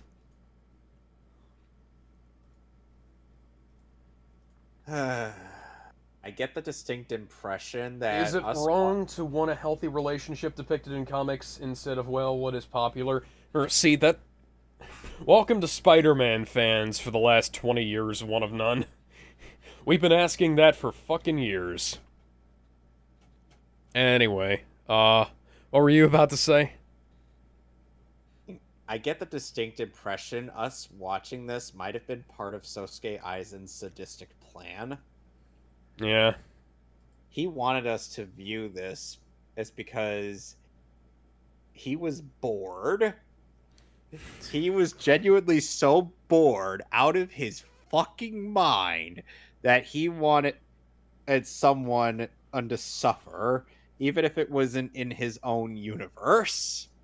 That's how bored he was. He does this shit because he needs some form of entertainment in his life. Anyway. Not for lack of trying. You got a whole film whose narrative can only work in the context that you're already culturally familiar with the two main characters, but also wants to present those characters. And you're already familiar. You do realize that they, for one thing, they included all that you would need to know about Batman in the film. If you've watched the Dark Knight trilogy, which, by the way, it's not an unreasonable assumption Yeah. Not an because the Dark Knight- unreasonable assumption. And if you've seen the Dark Knight trilogy, you know enough about Batman because this is sort of... It's not directly connected, but there's enough connective Of it. tissue that you can say that, it's just a recasting, Oh, you can watch hell- Batman... they flat out said that, Doug Walker flat out just, in his clipless review, he and Joe just played a few minutes from Batman Begins. And then Zack Snyder's like, wait, you're just playing a few minutes Batman Begins. They're like, exactly. Yeah, so you can watch Batman Begins and The Dark Knight sort of as an unconventional prequel to Man of Steel. You just just keep in mind that, the thing it's not going to line up precisely, but yeah, it's not going to line up all too well, but they were sort of expecting, okay, we know enough about Batman, but we're going to change some things so that we have better connection later on, Yeah. Characters as so far removed from their recognizable context that said familiarity actually works against your ability to follow it. Yeah, did you watch Man of Steel? I mean, I know he watched Man of Steel. He made a review of it where he called it wrong-headed and said that it was wrong-headed in this, in the previous review. But come the fuck on, man. And it's assuming that you're familiar with the Man of Steel portrayal of Superman. Dear fucking God. There are two major characters who both want to kill a third major character, are both rich guys and both motivated by a version of the same inciting impulse to the point where they render each other redundant but aren't meaningfully connected by the narrative, with no attempt to acknowledge them as mirrors or contrasts of each other. Except that, yes, they are. You're literally showing a scene where we acknowledge that they are the contrast in who these two characters are, Bob. What kind of writing is that? Multiple characters spend a gigantic chunk of what seems to be the second act investigating no less than 3 different mysteries, the answers to which the audience already knows, which is something you do when you're eating up time when a movie isn't long. Yes, the audience knows, but the characters don't. Yeah. Yeah, that's kind of the whole point. The audience can know things. The fact that... Okay, so Alfred Hitchcock said that surprise is when a bomb goes off and... Surprise is when the audience doesn't know there's a bomb under the table and it goes off. Suspense is when the audience knows there's a bomb under the table, but the characters don't, and then it goes off. Yeah. Yeah, and Alfred Hitchcock literally... And you know what Alfred Hitchcock did for the trailer for Psycho? What did he do? He gave away every plot point in that movie without giving it away. Mm-hmm. He told everybody what was going to happen without giving us any detail or context as to how it happens. The people who edit Warner Brothers trailers could probably learn from him. And same case could be said of the MCU people. Yeah. Well, at least, the MCU doesn't reveal anything in their trailers, but that's mostly just down to the fact that they gave you flat-out lies in their trailers these days. Like the fact that Morbius sees a Spider-Man poster. Yeah. Although, to be fair, the director... Or the fact that the lizard was fighting against an invisible enemy that may or may not have been Ant-Man this whole time. Yeah. That was fucking hilarious. Damn it, I didn't want to mention it, but you did that goddamn One More Day story. I mean, he would be that petty. I don't remember what... he would be that petty was referencing. Sorry. Long enough, but this one is already over 3 hours long, and yet can't find anything much to say in those 3 hours, which are also a structural nightmare with so many awkwardly juggled, largely unnecessary narrative threads that if not for the boredom eventually setting in, it would make it impossible to get a comfortable hold on the storyline and ease into the experience, effectively keeping the audience at emotional arm's length even as it shouts aggressively to be paid attention to. Exemplifying this sound and fury, signifying less than nothing overall theme, it takes its central aesthetic conceit to be the transmutation of ubiquitous characters and storylines originally designed for consumption by an audience of children. Shut up. Yes, they are. It's a neutral statement of fact about the material, not a criticism of you as an adult fan or your lifestyle. Great fucking Rayo, we just had a whole goddamn movie about how even the guy who came up with far and away the most adult-themed of the Trinity by far explicitly intended her for that audience. Weirdly enough, I was actually somewhat interested in seeing that a movie about how Wonder Woman was created. Yeah, it's called Dr. Marsden and the Wonder Woman, which is what Captain Rogers and the Wonder Woman takes its name from. But, and for those of you who don't know, that's my Captain America, mine, Kevin. And I wrote most of it, but Kevin helped me with, like, dialogue cleanup and things like that. Yeah. Yeah, that's kind of how I'm credited in a lot of these things, even though, Alex is the one who heads quite a few of these stories. It's just, yeah. And then he jots out the general plot line. I do like the cleanup. Oh yeah, Eisen. That's what he was saying that in reference to Eisen. Yeah. Yeah, and then when Kevin's doing his stuff for the universe, that's what I do too.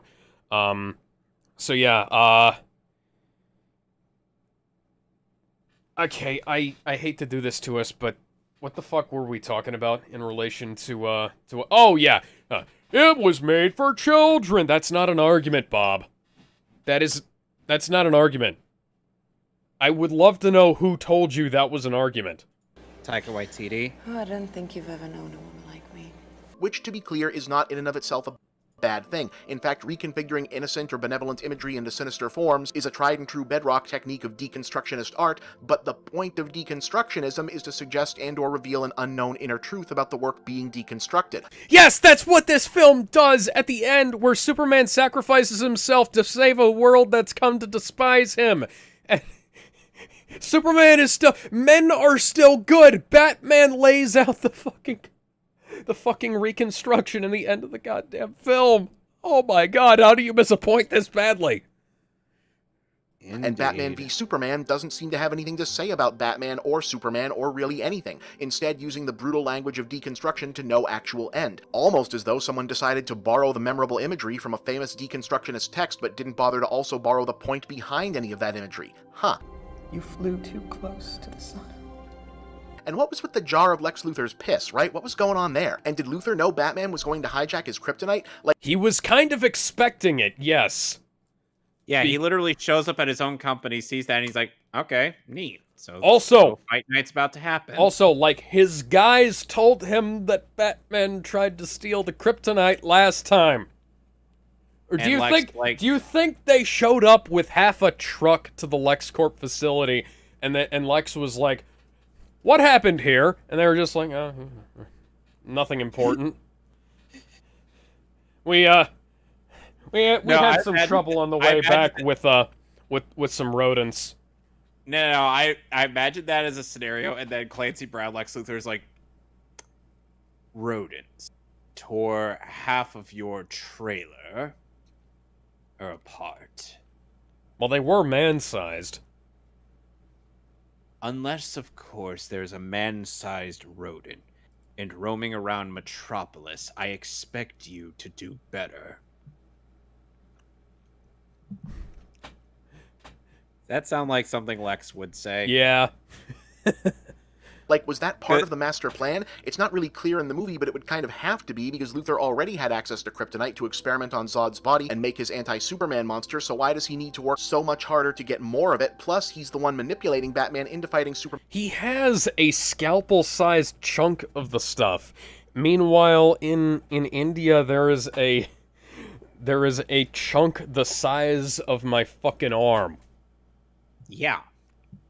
Why would you not want more of it if your goal is to kill Superman? Jesus Christ. Yeah, that's basically what Lex does in every Superman medium. Mm-hmm. Once he has a bit of kryptonite, he wants more so that he could plot out schemes to kill Superman. My Little Pony wants to have a talk with Bob. Yes, it got out of hand a lot, but made for children isn't an argument if the writers care. Yeah. Same with Teen Titans, the Titans 2003, Justice League the Animated Series, Batman Superman Animated, Static Shock, Batman Beyond, Unspectacular Spider-Man, and Batman Brave and the Bold, because yes, there are episodes of Batman Brave and the Bold that did give a shit. The Zeta Project, Ben 10. Yeah, Ben 10, My Hero Academia. Even though that was aimed for more of a teenage audience, they're still kids. Various seasons of Power Rangers, up to and including Power Rangers RPM. Nothing after that counts. You are still bent up about RPM. That is the greatest series of television of all time, and the fact that it was followed by almost probably about a decade worth of absolute dog shit is... Was Power Rangers Wild Force among that? Wild Force didn't follow RPM. Wild Force was before RPM. Okay, just wanted to make sure, because that was the show I watched. Yeah. RPM was the last season produced by Disney. Okay, then. Moving on. Superman in the first place, so he'd have to know that the only way that plan made sense would be if he arranged for Batman to have kryptonite so he'd stand a chance, but how could he possibly know that his vague series of barely connected moves and countermoves would result in that exact scenario playing out that exact way, and why even bother with Bruce Wayne at all when he's just going to sick Doomsday on everyone anyway, and He doesn't want to have to sick Doomsday on everybody. Doomsday is the backup plan. Did you see? Yeah. Did you fucking see how bad the destruction was when Doomsday got out? Yeah. It's fucking absurd. My ridiculously circuitous plan is 1/4 complete. Oh, and Superman dies. Like, graphically and brutally. Yes, that's kind of a good thing. Here's the thing, and going back a bit to Sosuke Aizen, even he would have. It's like even he wouldn't want to sick Doomsday onto a populace unless it was specifically part of his plan. Yeah, Doomsday was the backup plan. Even someone on as crazy as him would want to make sure that he'd have a reasonable way to control something like that. And the craziest master planners would want on a way to control a monster like Doomsday. If they were to have to bring them out. Yeah.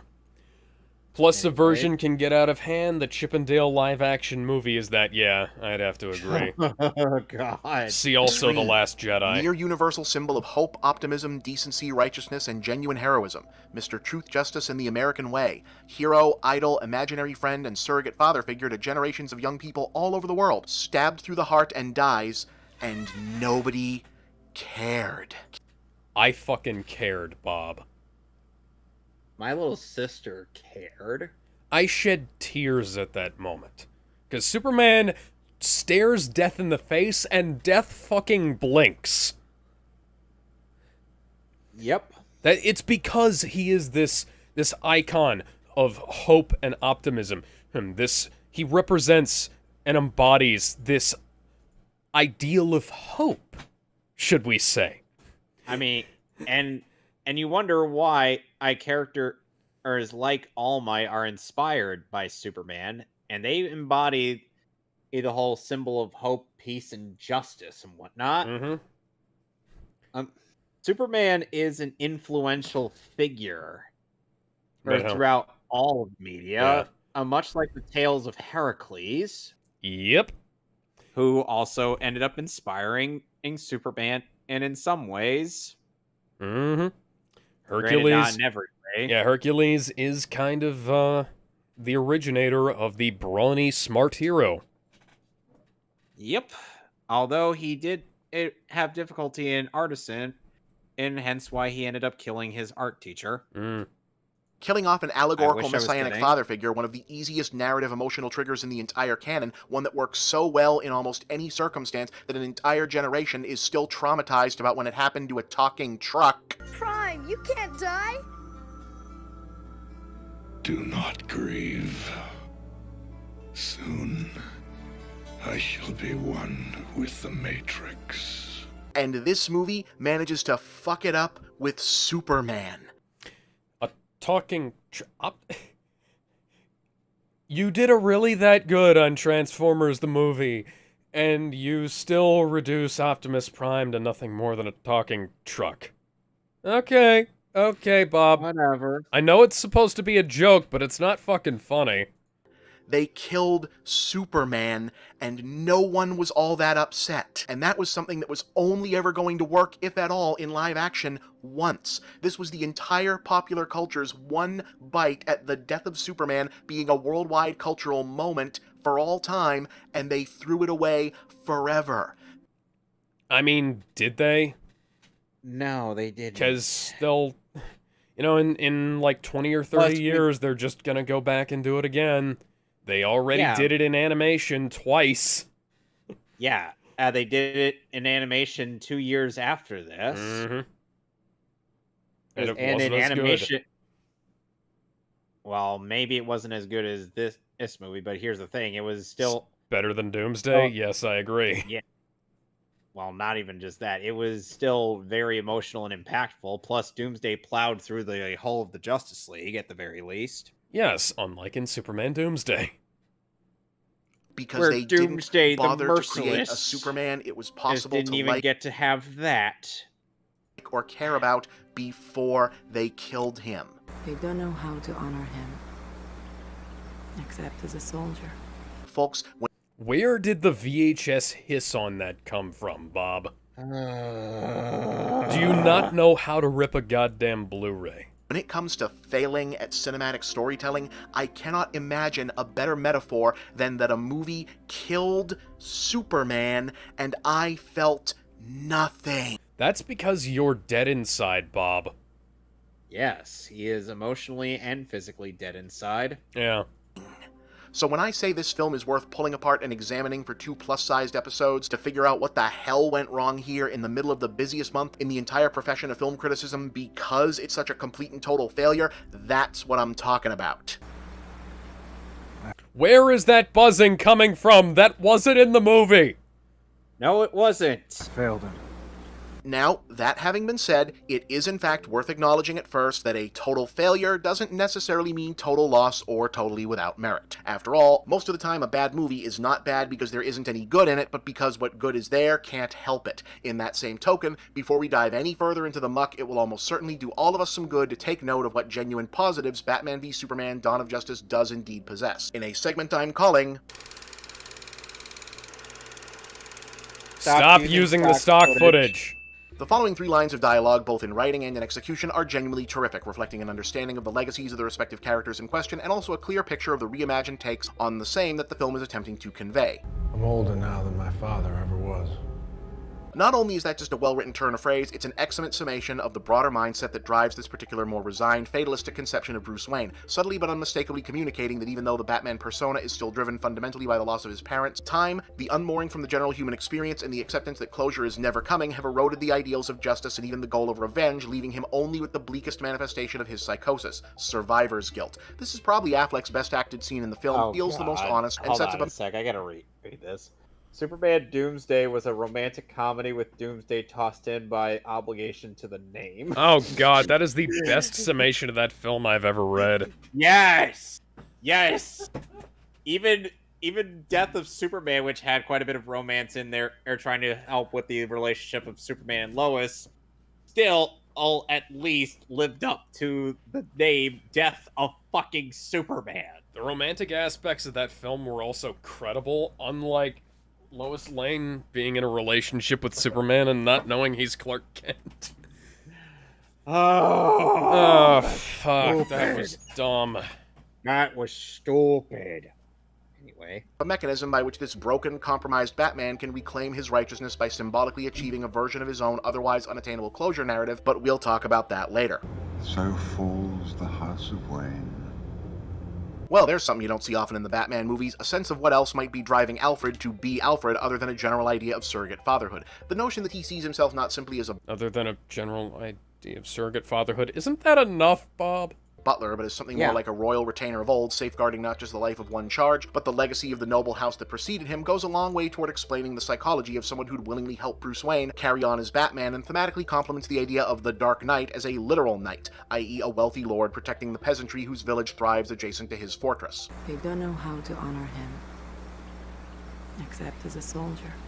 Is this actually a good line? It sounds like one, but on the other hand, there's a growing sense that somehow the one thing everyone working in the DCEU films has managed to get on the same page about is writing to take maximum advantage of Gal Gadot's unearthly accent and interesting interpretation. Unearthly? Can I... Okay, Bob. Why... What the fuck did you do to this footage? She's Israeli. Yeah, she's Israeli, but... My question is, what the fuck did you do to this footage? that it sounds like a bad VHS transfer every time it comes up on screen. And why is there like this? Granted, I'm starting to think that Watch Together has some issues with video quality, but that's not something that this would have introduced because it's not present in the rest of the audio. Of English diction. I'm not kidding. I have a feeling you could replace the iconic monologue from Wonder Woman. I am Diana of Themyscira, daughter of Hippolyta, queen of the Amazons. And your wrath upon this world is over. With audio of her just cold reading a couple pages of the Cheesecake Factory menu, and it'd sound just as commanding and listenable. Still, I do think it does a solid job underlining the idea of the showy military-style funeral as a show burial, and the Smallville service as the real... The whole point of her line there is the fact that she didn't really know Superman well enough to honor him as, you know, a person. Yeah. And she only knew him as someone she fought alongside with, so that's the only way of her, so her saying that it is her voicing that she didn't really know Superman well enough to really honor him as a person, but can only honor him as a soldier. Yeah, kind of like the rest of the world. Yeah, that's what. And she has kind of honored him, and she's kind of honored a lot of people that way. Hence her stoicism. Yeah, direct reference to her relationship with Steve Trevor. Yep. Funeral, along with reinforcing the idea that these characters aren't simply a stronger version of soldiers or cops, etc. You can tell that it's a theme that was supposed to run under the film and, well, doesn't, but the idea is best expressed here. Doesn't. Something we'll talk about shortly is how Lois Lane has basically no reason to be in this movie, except they know she's supposed to be, and now that... No reason to be in the film, aside from the fact that she's an investigative journalist. Yeah, she helps expose a bunch of the different aspects of the plot that would have otherwise been completely She serves a purpose to the audience because the plot is exposed through her eyes, largely. And yes. And then she serves a purpose in the story because Lois is the key, as Flash said. Yes, she is the key to Superman's heart. That weakens the narrative. But for the record, this is a cute scene. The interplay between Adams and Cable feels authentic. The set design and the stage... Stop mispronouncing his fucking name. He also mispronounced Gal Gadot's name earlier. It's actually... I'm mispronouncing it. It's pronounced Gal Gadot, but, I thought it was pronounced Gal Gadot. I've heard her pronounce it. It's Gadot, but, you know, there's a slight T on the end. But it's not... It's a small T. It's a subtle T. Yeah, it's not as thick as Bob's pronunciation. Give it a good sense of place in terms of what their general lives are like, and in particular her day-to-day scheduling and economic reality. It ends up not really meaning anything or setting the stage for any character development in the main story, but take it... Yes, it fucking does! She's the thing that grounds him! She's the thing that's... Her involvement in the plot saves his life! Her involvement in the plot is part of why... At the end, there's a reason for... There's a connection, a human connection. And he gets to say goodbye to the woman he loves before he fucking dies. And he and Lois make Nookie in the bathtub, thus probably resulting in the conceptualization of Jonathan on its and own, Samuel it's a cute, Kent. heartfelt moment. It varies from culture to culture and context to context, but it's generally true that there are certain characters who at certain points in time create meaning just by existing, usually when they're tied to some kind of philosophical identity bigger than themselves. Jesus is one, Uncle Sam is one, Mickey Mouse is often one, and Superman is definitely one. If you put Superman in this situation, so his presence... I mean, hell... He compares Jesus, Superman, and Mickey Mouse, and Uncle Sam. Uncle Sam being a propaganda character, Mickey Mouse being a cartoon. Oh, look, there's Barack Obama right there, the president who did fuck all. And and let's not also forget at the fact that MovieBob is the kind of guy who would enthusiastically suck the mouse's cock. Yeah. So much that he would just deep throat it. 2 becomes a commentary on that situation even if he doesn't have anything to say. That's why it's so hard to make him work as a character in 2017.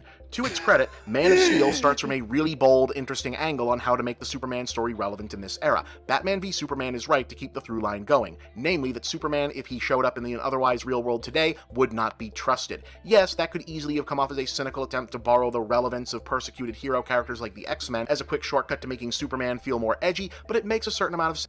Doesn't he hate all but a few of the X-Men movies? I think so. Yeah, he does.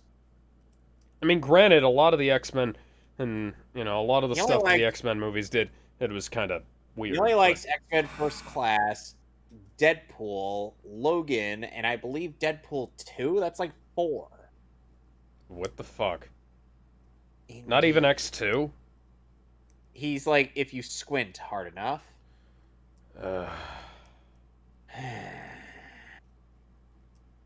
Anyway. Sense and at least conceptually reinforces the importance of the American immigrant story to the character's mythos by reminding us of how different said story has become in a modern context. It's a good idea, again in theory, and sets up an ideal scenario whereby the Superman character could remain recognizably himself while still inhabiting a modern storyline. After all, that's basically what the original Richard Donner movie did through the Lois Lane character. She was a thoroughly modern cynic who poked holes in the too good to be true Superman. I'm here to fight for truth and justice in the American way.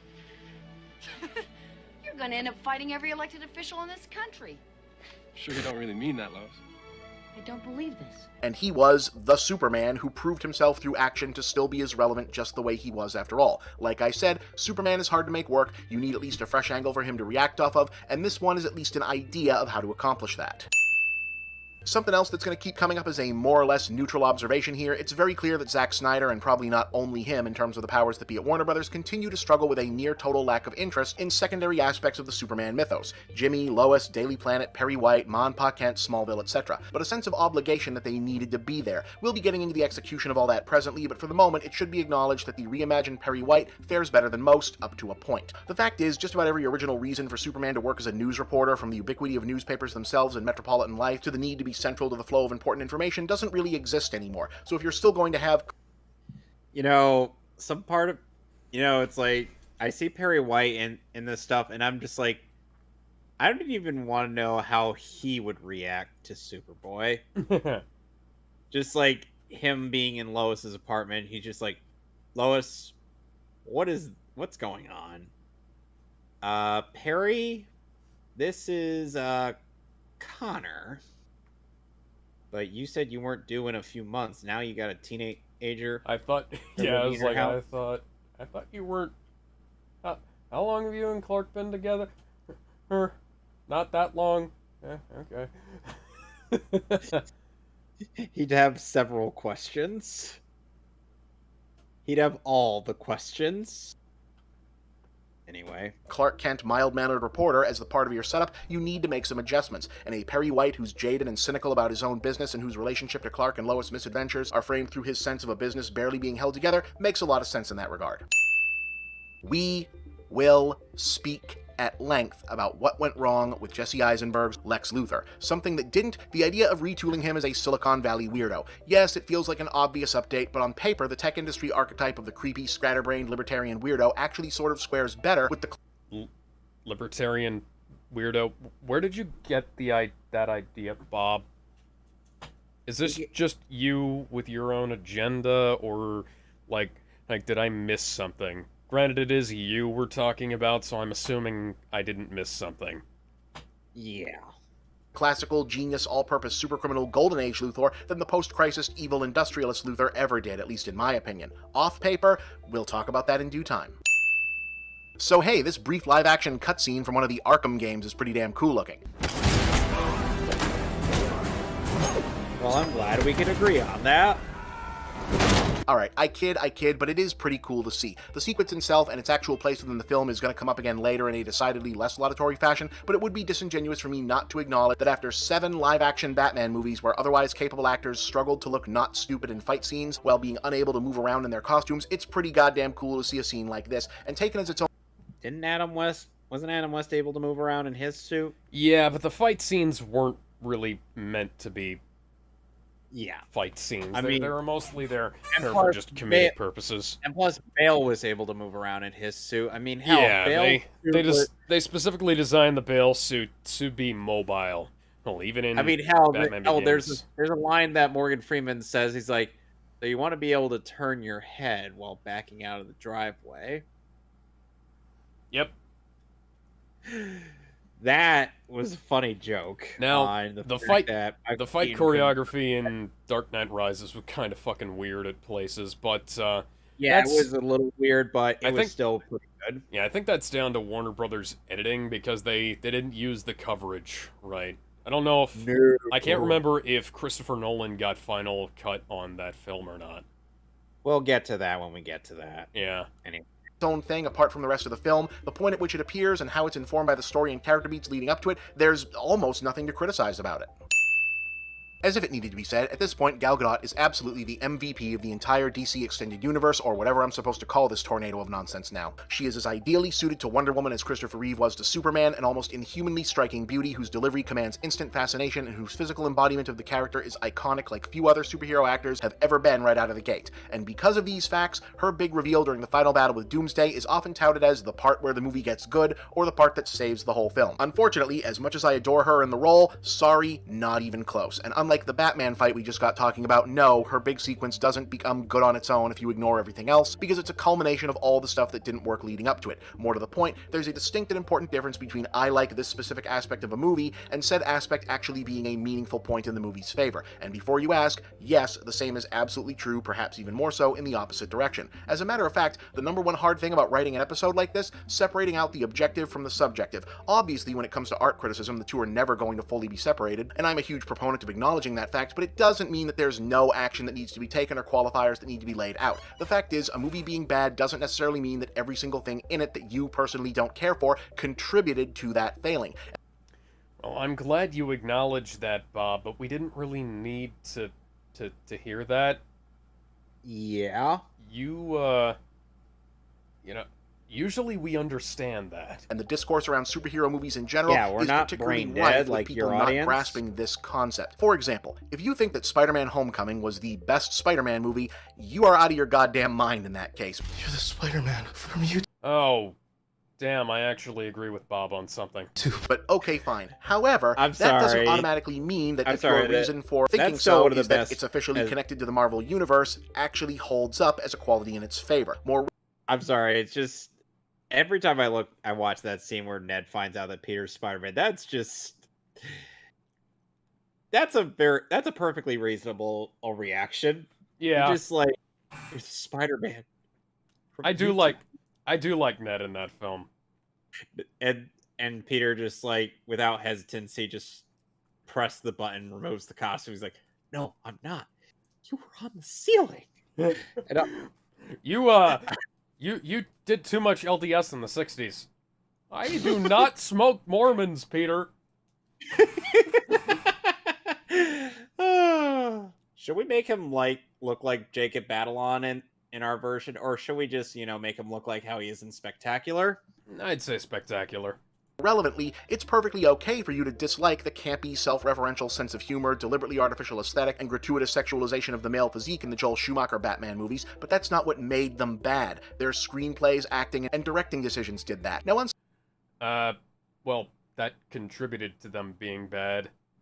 Yeah. Because they focused on a lot of really bad stuff instead of doing... Whoever was the cinematographer of those movies really mucked up Joel Schumacher's reputation. Yeah. Also, Schumacher wanted to do Batman Year One, but WB was like, no, we have to do something terrible instead.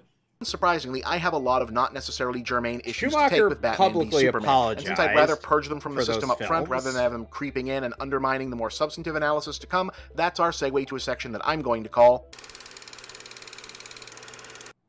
And I still have that headcanon where Martha just acts a couple of Luther's goons with a shotgun but runs out of ammo. Oh, and he's about to threaten to eat the other guy up with the flamethrower or with the shotgun. She's like, "You want to go, motherfucker? Let's go. Let's do it like we do in Kansas, bitch."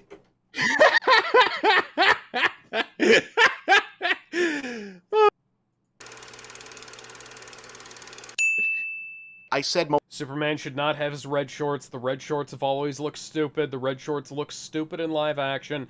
There's a reason they removed them. most of these were dumb. Superman should have the red briefs. The costume looks ugly without it, and I also feel that way about the black briefs on Batman. The Batman suit doesn't need the black briefs. Why? The only reason it has the black briefs is because that was like a wrestler strongman thing, and that was, kind of the archetype of heroes. They remove the black briefs, and it looks much better. It's an aesthetic. Part of me would kind of wonder, would end up wanting to jot out like a bit where Damian just looks at the original Robin costume. He's like, so father had you go out without pants. Yeah, that's why I elected to wear pants from then on. Fair enough. Aesthetic change, it doesn't really matter, but it bugs me in the new 52 look, and it really bugs me here. The new 52 look is shit, I will agree with you on that, but, no, it doesn't make a lot of logical sense as a clothing item, great. but neither does the giant-ass cape, and by the way, this character can fly in... Oh my god, neither does the giant-ass cape. The giant-ass cape is a fucking thing from Krypton. We saw that. We saw that in all previous iterations. Since it's not like the fucking trunks are necessary. Shoot lasers out of his eyes because the sun is yellow, unless he's within certain distance of a magical green space rock, so I don't give a shit what makes logical sense. Oh dear God, Bob. Shut the fuck up. From a pure design standpoint, having all the other colors concentrated up here around the chest and shoulders, and then just a big long stretch of blue down to the... It's not specifically just... There is a gold belt there, Bob. You can see the gold belt, there's even a gold with the belt low resolution. and a red and gold emblem on his fucking chest. Yeah. Calves looks off-putting and unnecessarily inhuman, which is both wrong for the character and why it was a good design decision when they used it for Eradicator Superman in the comics. By the way, you do know why superheroes created in the Golden Age tended to wear their briefs like this, right? I mean, technically it's because Superman did it and everyone copied him, but the genesis of that was actually to communicate an immediate sense of strength and agility to audiences by drawing on real-world visual references, specifically to acrobats, stunt performers, and circus strongmen, the most widely familiar archetype and reference point for this person performs extreme physical feats available to readers in the 1930s and 40s. Okay, so Bob actually does acknowledge that fact. See, the textile industry of the era hadn't quite advanced elastic fabric to the extent we have today, so while such athletes and performers still favored stretchy tight as a compromise between external comfort and muscle flexibility, they were always concerned about the prospect of that fabric tearing if overextended, especially in the crotch area. So it was very common for strongmen and acrobats, particularly men, to put on a pair of briefs over their tights, so if they ripped, there was an extra layer of clothing keeping their junk from flopping out in front of everybody. P.S. Copying the costuming of performance athletes like this is also probably why it seemed like such a no-brainer for these guys to wear capes, which professional wrestlers and stage athletes often wore in order to be identifiable by those sitting further away from the action.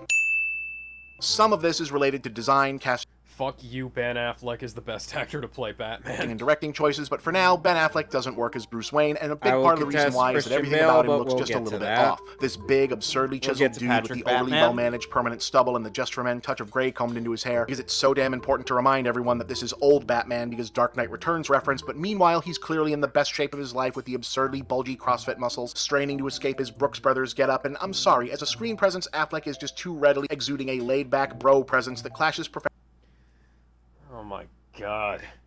Does he not know what Bruce Wayne's character is supposed to be? Let's just Bruce Wayne bitch for a bit about the Bruce Oscar-nominated Wayne is the actor-director for a second. Bruce Wayne is basically the Mask in this case. Yeah. The honest personality of him is the Batman persona. Mm-hmm. That's how this works. Bruce Wayne, it's supposed to be like a parallel. You'd think Batman would be the Mask, but no, it's Bruce Wayne that's the Mask. Okay, One of None says, oh, thank God, I'm not alone in my Superman Doomsday thoughts. That movie also lied in its marketing, plus the lowest thing was so dumb, they made it out that she knew but wanted him to say it like Amber. Amber who? Not Amber Heard? What, you didn't like Edward the Bat? I actually really like Robert Pattinson as Batman, but I would give up his Batman in a heartbeat if it meant we got a Batfleck movie. Sadly, I wasn't even a fan of Pattinson, and I was just like, Batman kind of has to be this giant chiseled wall of a man to be able to do the shit he does in this movie.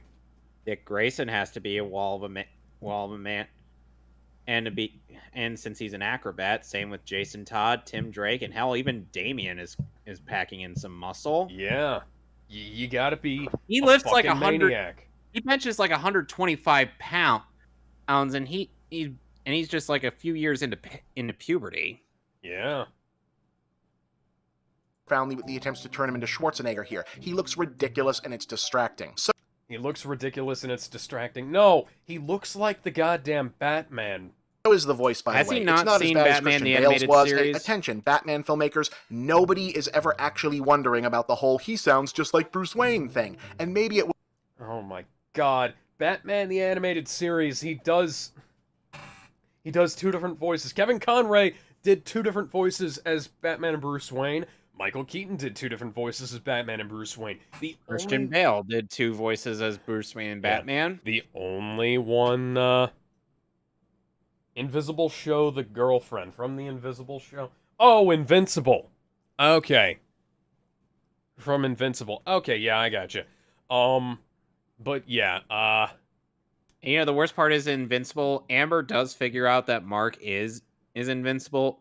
Oh, but the thing is that by episode 6, she was just like all ready to just break up with him and go out with somebody else. To which I'm like, hey, Mark, there's this really nice redhead by the name of Adam Eve who is way smarter than this bitch. You should probably go tap that ass instead. Yeah. would have worked if they let him in the speak comics he does. Entirely in declarative tone, comic book statement speak, like Gadot gets to do as Wonder Woman, but he and Cable both keep slipping into banter dialogue, and it sounds terrible. She with you? I thought she was with you. No! I already went over why this line was good in our watch party of it, but come the fuck on. Okay.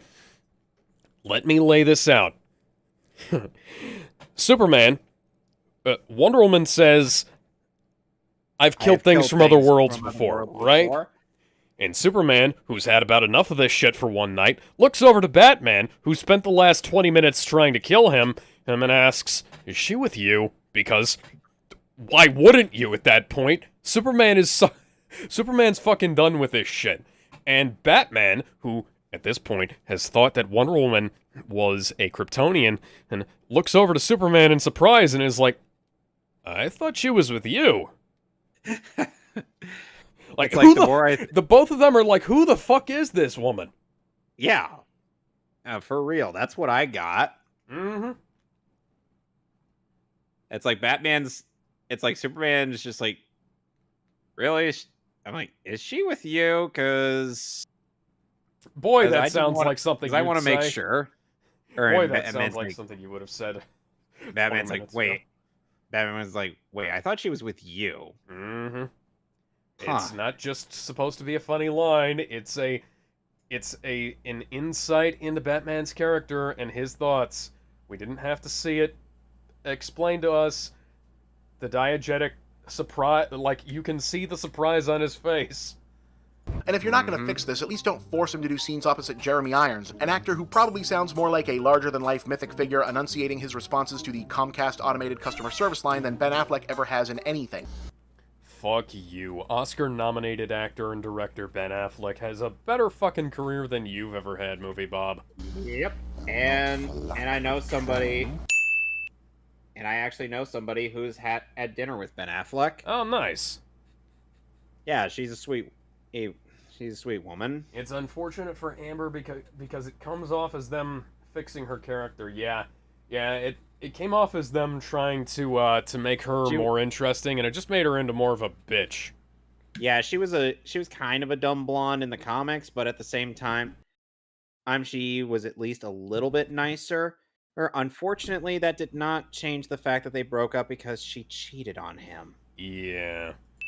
Everything about Doomsday sucks. Even just typing that out makes me want to jump right ahead to the actual substantive reasons why, but the design is an early, if largely unsubstantiated indicator. It's not like he was ever a good character design in the comics to begin with, sure, but losing the spike beard and the hair means you lose everything that made him remotely distinctive. The hair fucking sucked. From any of a dozen other big, generic, burly monsters. He's not even as dynamic as the Abomination from the Incredible Hulk movie, and even if he wasn't going to look like the comics, why doesn't he look anything like Zod? He does look like General Zod. He just looks less like Zod as the fight goes on because he keeps getting damaged. Oh, you should see what Doug Walker did with Doomsday in the clipless review. I guess I'm gonna have to fucking watch that now. I've been avoiding that review for 6 years because it's based because you know how Rob Walker played General Zod in the skits. So Rob plays him and plays Doomsday in that. Yes, but it's basically just Zod wearing a ginger wig like Lex Luthor. He's like, rawr, rawr, I am your Doomsday. Rawr. I will fight him. That sounds pretty good, actually. He started out as just stronger Zod. And then what's his face? Hey, so I'm trying to remember that Walter Benaziac as Zack Snyder's like, that's not what Doomsday looks like. And then Joe's like, oh, what did you expect? And showcases his bits in the comics and explains the origin of Doomsday. And he's like, yeah, well, why the hell would that come with having his DNA mixed with Lex Luthor? There is some speculation that the actual Doomsday is still out there, but, Yeah. And then midway through the fight got all the damage and suddenly looked like Doomsday. That might have been an entertaining reveal. Yes, that is literally what happens in the movie. Yeah. It's not 100% the film's fault, but it's a bummer that the Wonder Woman surprise had to be ruined a full year out for no good reason, when in the structure of the film, we're clearly not meant to be fully certain that Diana the Mystery Lady is Diana Prince until we see the photo from World War I, especially since we get it as part of that stupid bigger info dump reveal about Aquaman, Flash, and Cyborg. No, it wouldn't have saved the movie as I explained a moment ago, but oh wow, Wonder Woman out of nowhere would have been a much bigger charge if we didn't know for sure she was going to show up. And since Yeah, I have to say, the marketing for this movie was fucking dog shit. It was... It's clear that this was something like the original plan. It's a kick in the balls that it didn't get to play out, especially since it seems like the only reason to blow the reveal at Comic-Con that year was to try and regain control of the hype cycle after having to delay the movie for almost a year before that. Oh well. No less than Alfred Hitchcock once said that films should be stronger than reason. Gone over in his this? famous series Quite a few, I believe. Of one-on-one interviews with Francois Truffaut elaborated that this is why he doesn't see it as a big issue when people ask why characters in thrillers don't just go to the police. They don't go to the police because it's dull. For me, that's the only answer you really need for why doesn't Batman just use a gun, or why doesn't Batman just kill his enemies. He doesn't use guns because it's more interesting for him to throw boomerangs shaped like his insignia around and use kung fu. He doesn't kill the bad guys because we like the bad guys, and if you kill them, they can't come back for a couple of times every year. That's a non-diegetic reason, and therefore it fucking sucks, Bob. I almost called him Bruce. And let's keep in mind, the Joker died in the first comic that he showed up in, but executives decided to keep him alive because he seemed like he was going to be quite the popular thing, and wouldn't you know it, they were fucking right. And thus Joker immunity was born. Yep. And then he got to be played by Morbius in one movie. Whatever philosophical justification to feel this way, I'm not conducting Bruce Wayne's vigilante performance review. That said, if you don't stick to the doesn't like guns thing, you can't avoid wondering why he'll use them sometimes, but not all the time, and it's an odd choice for Snyder to want so many of Batman's gadgets in this to either look like or just be guns, and yet... Oh my fucking god. You do realize that the fucking grenade launcher grappling hook thingy, that's from the comics, right? Yeah. Yeah, those are from the comics. And, like, Batman using guns in this circumstance, it's the world. The world is ending, Bob. Darkseid has the anti-life equation. He has control over everyone. Superman fucking kills Kilowog, and we are all royally fucked. Yeah, the fucking Justice League has their backs to the wall here. Those of them are left. Like, Batman teamed up with the goddamn Joker to tell you how bad this situation is, right? Justice League Dark Apocalypse War, as much shit as I'll give that film, at least he's gave us a clear establishment of how desperate everybody is since they went to the fucking Suicide Squad. Since most of the Titans died out, and the Justice League have either been depowered, captured, and turned into metallized versions of themselves. Yep. Yes, I have the same problem with the machine gun turrets in the Tim Burton movies.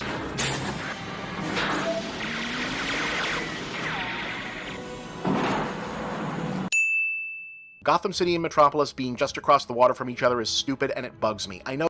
Yeah, but they've been right next to each other in the comics for literally decades, Bob. DC has presented them as vaguely aligned twin cities in the comics sometimes, and also that geographic distance between made-up cities doesn't matter for the DC Universe stuff, but for the most part, as presented here, it smacks of lazy screenwriting that got stuck on wanting there to be scenes in both places and didn't want to work out the logic of how that would be beyond what if you can just walk there. Also, why would you need any other logic there, Bob? You just went off on a big tangent about how, oh, Batman doesn't use guns because it's more interesting if he does something else.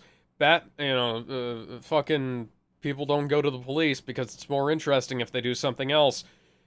It's not interesting to have, like, an hour-long commute between the two cities. Just let it fucking be right next to each other so that the plot can happen, Bob. We don't... Yeah, Metropolis is located in northern Delaware, and Gotham is located in southern Jersey. Yeah.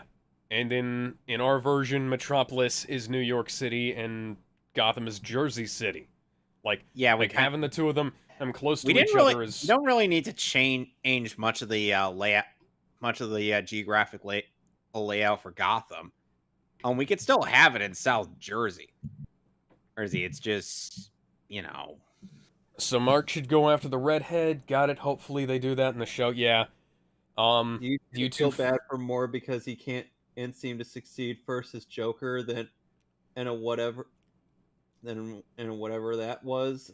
I mean, for all we know, Zack Snyder is actually going to get the David Ayer-led Joker movie made within the next year or so. So who the fuck knows? Indeed. The funny thing is, like, DC took the Jared Leto Joker movie and turned it into the Joaquin Phoenix Joker movie. And then they took the Ben Affleck-led Batman film and turned it into the Matt Reeves, Robert Pattinson one. And so they've been doing this thing where they take pre-existing movies that are supposed to be made into one thing and retooling them into something else and kind of getting some success out of it. But, like, I don't like where they're going with this stuff, because they're taking the connected universe and making a bunch of unconnected, disparate bullshit out of it. Which is a problem that I foresaw happening years and years and years ago, and now that I see that it's actually happening, I'm seriously wondering why nobody fucking listened to me when I said this was gonna be an issue 10 years ago, you know? But anyways. Is violent crime that bad in a city right the hell next door to where Superman always seems to be? That seems like some weird unequal prioritizing, or at least something akin to selective policing. Superman doesn't have all the time in the world. He has, like, shit he has to do. He's going all over the planet solving problems. Did you miss the fucking montage? Come to think about it, how come that's not what Batman is mad about? That would have made much more sense than... No, it fucking wouldn't have! Space Alien 9/11.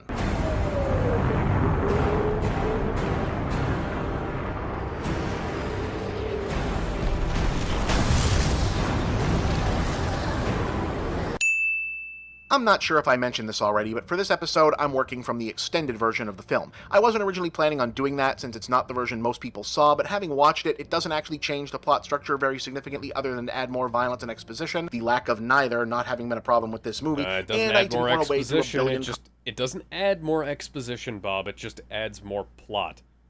Yeah. Comments telling me that I'd have a totally different take on Batman v Superman if I'd only watched the full version. I watched it, I liked it even less, opinion confirmed. Anyway, one of the big differences... God, this guy's fucking review is like...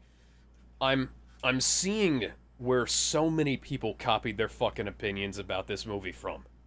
Yeah. This is kind of why I was kind of opposed to doing this part of this review. Oh, and I'd rather stick with the with just doing the 10-minute long one and then just do something else. I understand why, but I've wanted to cover this for years now, and I just never had a spot for it, you know? Right. Differences in the extended version is the extra dialogue confirming that the rando CIA cameraman guy who gets shot in the head in the first act is actually Jimmy Olsen. Miss Lane, Jimmy Olsen, photographer. Zach confirmed that it wasn't Jimmy Olsen. It's just a CIA guy using Jimmy's name. Yeah. Yeah. So, movie? Fuck you.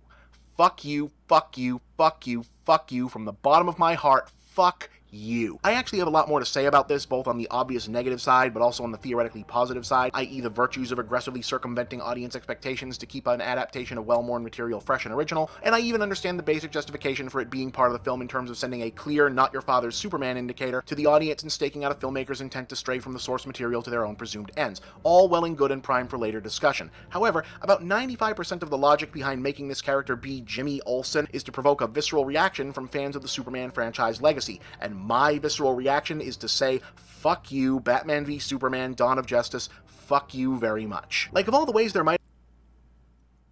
I'm fairly certain this guy might like the Injustice comics for Joker just flat out killing Jimmy Olsen. Yeah, Bob. I remember the actor's name that ruined Morbius and Joker. I'm like, Jared okay, Leto. here's the thing. Morbius wasn't even really that bad. It was just kind of lame. Yeah, and it also didn't have anything to do with Jared's performance in the film. Jared's performance in the film was fucking great. Matt Smith's performance in the film was fucking great. It has to do with the editing. Matt Smith had way too much fun in that movie. Oh, of course he fucking did. And I would too. Hell, there's that dancing scene where he's just dancing around shirtless and then just getting ready for a nice day out in the town about to eat some people. And I'm like... To the Have Sex song. Shinzo Abe's theme song. Yeah, the weird thing is that it's not even, and the song doesn't even actually say have sex. It's just us, like, it's barely in, there's barely any English in it. It's mostly Mondegrin.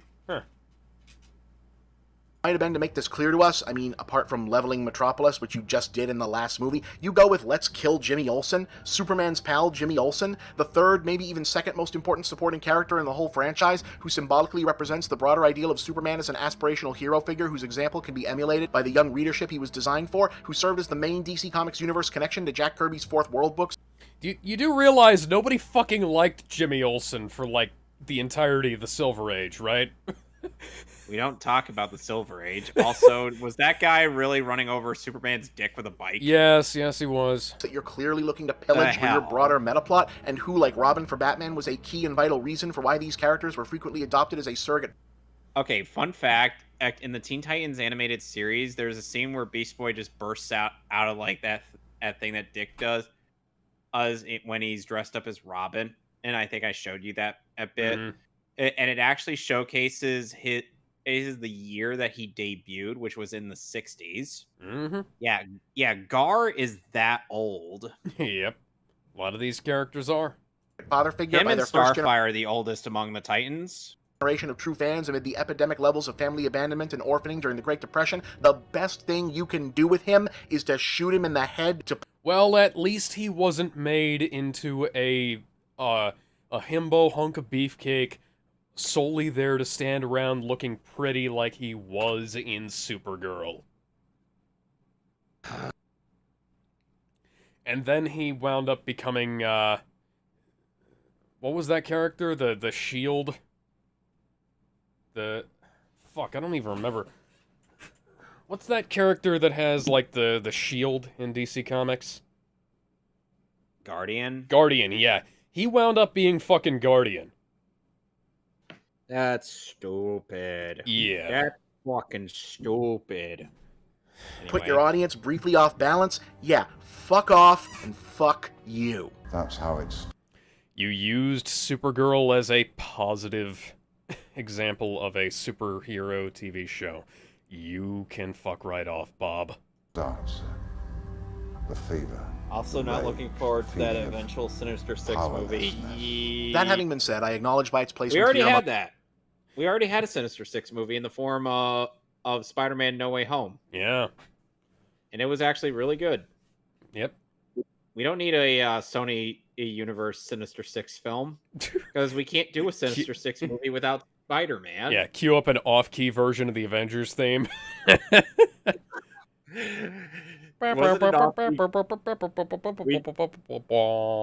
Beep, bop, bop, bop, beep, bop, bop. It's sung by Scully from The Little Mermaid. That only bugs me that my finding the summary execution of the literal manifestation of the Superman mythos connection to youth, innocence, and optimism to be depraved and the implicit reason for doing so to be disgustingly cynical. You know, you do realize that we don't need to have kids sidekicks anymore. Arguably, we never needed them in the first place because kids connected to these characters as it already was. Meanwhile, Damien's just like... The advent of the kid's sidekick was mostly just as like a cynical... It's the exact product of the cynicism that you so readily decried earlier in this film. Review. I keep looking down at the timer and thinking that it's a movie because it's over 70 minutes. Anyways, we'd be beating a dead horse. Yeah. So basically, the kid's sidekick is a corporate creation because they think that kids can't connect to adult characters. They think it's the same reason the humans are in the Transformers movies. It's because they think we can't connect to the characters without a human surrogate. We don't need an audience surrogate. This idea that people need an audience surrogate is... or to be able to have a representation of themselves in the film... excuse me. The idea that people need a representation of themselves in the film is what has led to all of this bullshit where you have, oh, this movie isn't representing people. Well, we have to add more diversity so people feel represented. And we can have a movie about giant robots fighting each other without having to include the squishy little people. And here's the thing, even though Beast Boy was kind of like a kid, it appeal character in the Teen Titans series, he was still kind of, deep. Yeah, he's a capable character who doesn't need to be saved by other characters because he fucked up.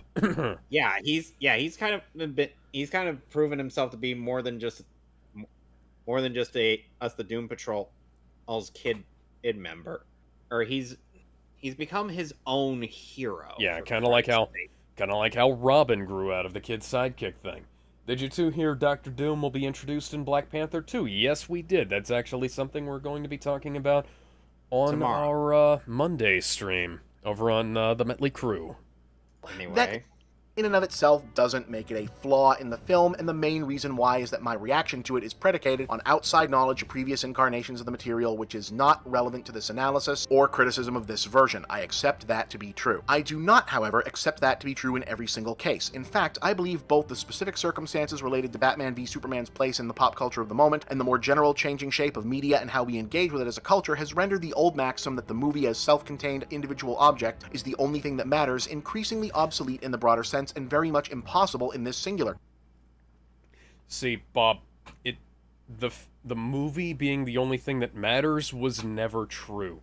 The fact that people like you said it is part of the reason why a lot of bad movies got made. Case. In fact, I would say one of the clearest indications that Dawn of Justice does not work is that I sincerely cannot think of how you would properly render an informed verdict on its objective quality without addressing it in relation to precedent and outside context. I expect that some may consider that to be incorrect and an entire line of thought to be unfair, and rest assured I've already anticipated your anguished rebuttal and fine-tuned my arguments accordingly, which is why we're calling the segment where I lay out the case for this line of criticism. Oh, but we are adding you. As I said before, the clearest indicator that this film simply doesn't work is that I don't think you can properly render an informed verdict on its quality without addressing it in relation to precedent and outside context. Nothing about its narrative or characters makes a lick of sense without prior knowledge of multiple unrelated films. Yes, it does. Yeah. Like, it helps to see Batman Begins and The Dark Knight, but you don't have to watch those. Exactly. The only film you absolutely... Transformers because it had no kid sidekicks. Oh yeah. The only film you have to watch, aside from this one, to understand this one, is Man of Steel. Yeah. TV shows, cartoons, comic books that came before it, and everything about its existence can only make sense in the context of contemporary films, TV shows, cartoons, and comic books that it's trying to either emulate, exceed, or differentiate itself. What? Emulate, exceed, or differentiate itself from? What the fuck? No. No, You know, it's it weird. is a feature-length statement of a movie. It is not a reference-filled mess like the Flash TV show, like every other CW show after Arrow Season 1. It's weird how both of us have differing ideas of what music should be placed in certain scenes, but there are times where we definitely would agree, and we got to find places to put A Beautiful Lie. It's a damn good song. What do you want from me? Uncle Ben's death. Oh, God. No, we're not doing that. No, I know. We're putting I in the know. somber version of the Danny Elfman theme. No, yeah, I know. I was just fucking with you. No, we could use that.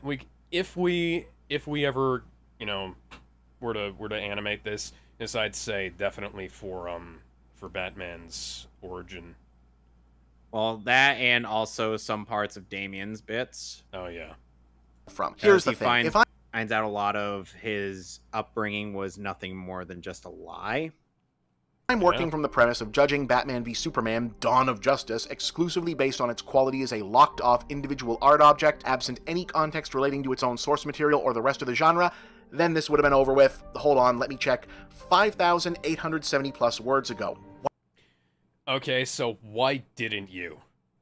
Wow, okay, because I would have started I've written Google documents with longer word counts than that. Yeah. And even then, I don't drone on. The Superman Dawn of Justice is an entirely non-functional as a narrative divorced from its previous sources and influences, and that would have been all I needed to say. In order of roles by importance... What is up with your editing, Bob? Jesus Christ. This film is a tone setter for the DC Extended Universe as pre-planned at the time of its release, a setup for Justice League, a teaser for Flash, Aquaman, the Batman, Wonder Woman, and Cyborg, a sequel to Man of Steel, a statement of differentiation from the Avengers and its adjacent franchise brethren, before it even thinks about being a movie in its own right. I mean, some of those things are definitely true, but I fail to understand how any of that affects the narrative of the film. The fucking foreshadowing for Flash, Justice League... Sorry, the foreshadowing for Flash, Wonder Woman, Cyborg, and Aquaman, and it takes like 5 seconds for each of those. Or like an edited review of Batman v Superman, and even if it kind of parrots a bit of what Bob's saying, is footage of Ezra Miller being arrested in Hawaii as opposed to seeing Flash do Flash things. So by the standards of the film and only the film criteria, it's a failure on its face, and that'd be the ball game. Because that is paradoxical, and... it should be the ball game, but no. Thank you for coming. No, you have to keep droning on. I don't necessarily think that's fair anymore in a 21st century media landscape, and it's definitely not fair to this film in this genre. This is not a viewpoint that's widely shared in my vocation, I'll freely admit, but nonetheless I feel pretty strongly that, just as the advent of home video and cable were instrumental in dispelling the idea of sequels and prequels as inherently lower prospect ventures because access was now more readily available to the preceding installments, the combined factors of 24/7 media access, the continued erasure of borders separating different forms of media and media platforms, and the general ubiquity of access to both mass entertainment and information about basically anything has fundamentally changed the reasonable definition of general knowledge, and thus has also changed the standards of what a given movie can reasonably expect its audience to be at least passingly familiar with. Bob, what the fuck is your point? For real, Cut the rambling and get to the goddamn point. Yeah, like I said, I've written documents that are over 5,000 pages long, or not 5,000 pages, 5,000 words long, and guess what? You get to the goddamn point, yeah. Yes. This is a fucking critique, and he is, people criticize Mauler for going on for too fucking long. MovieBob still hasn't gotten to his fucking point yet. He's rambling on about how he wants to include a bunch of shit that's not related to the movie in this review, and trying to come up with a justification for it, when you could just include it and have your justification for it afterwards when you're connecting the little bits of the review together. Like, I may go into detail about certain about certain settings, about certain things, but but the truth is that those details are meant to give an accurate description. Yeah, it's flavor text, basically. Yes, it's literally flavor text. acts to tell you how fucked certain things are, or or just how like a given area is, or Meanwhile, what's MovieBob happening. here is bringing up a bunch of bullshit that doesn't matter and explaining why he's including it and wasting our fucking time. Just the simple fact that you could watch the trailer for Dawn of Justice, read up on the plot synopsis, catch up on thousands of articles about its production, casting, and predictions of the storyline, rewatch Man of Steel, read the original Dark Knight Returns and Death of Superman comic storylines, and also go through the same motions for that one similar-looking Captain America sequel, not only at the same time, but theoretically on the same device. New rules. Yeah, this is a different world now. It deserves different rules. Why? What rules are we talking about? But, by the same logic, I also believe that this radically altered media environment has also expanded certain windows of acceptable comparative critique. If we accept that Batman v Superman is expecting its audience to carry a certain amount of inter- and extra-textual information with it into their viewing, and that's okay, it becomes fair game to also consider the same in regards to criticizing it. Here's the thing. Superman isn't expecting you to carry anything except Man of Steel into this film. Yeah, not only that, but here's the thing. Batman and Superman are two of the biggest cultural icons of all time. Yeah. There is hardly a single person on this planet who don't know who either of them are. Right. Whether their opinions may differ about them from time to time or person to person, but the point is all the same. And we kind of get the gist of it. We know these characters, and based on what we're told throughout the movie, they're at different points in their lives. Was Bob the guy who bitched about us seeing the origin story again in The Amazing Spider-Man?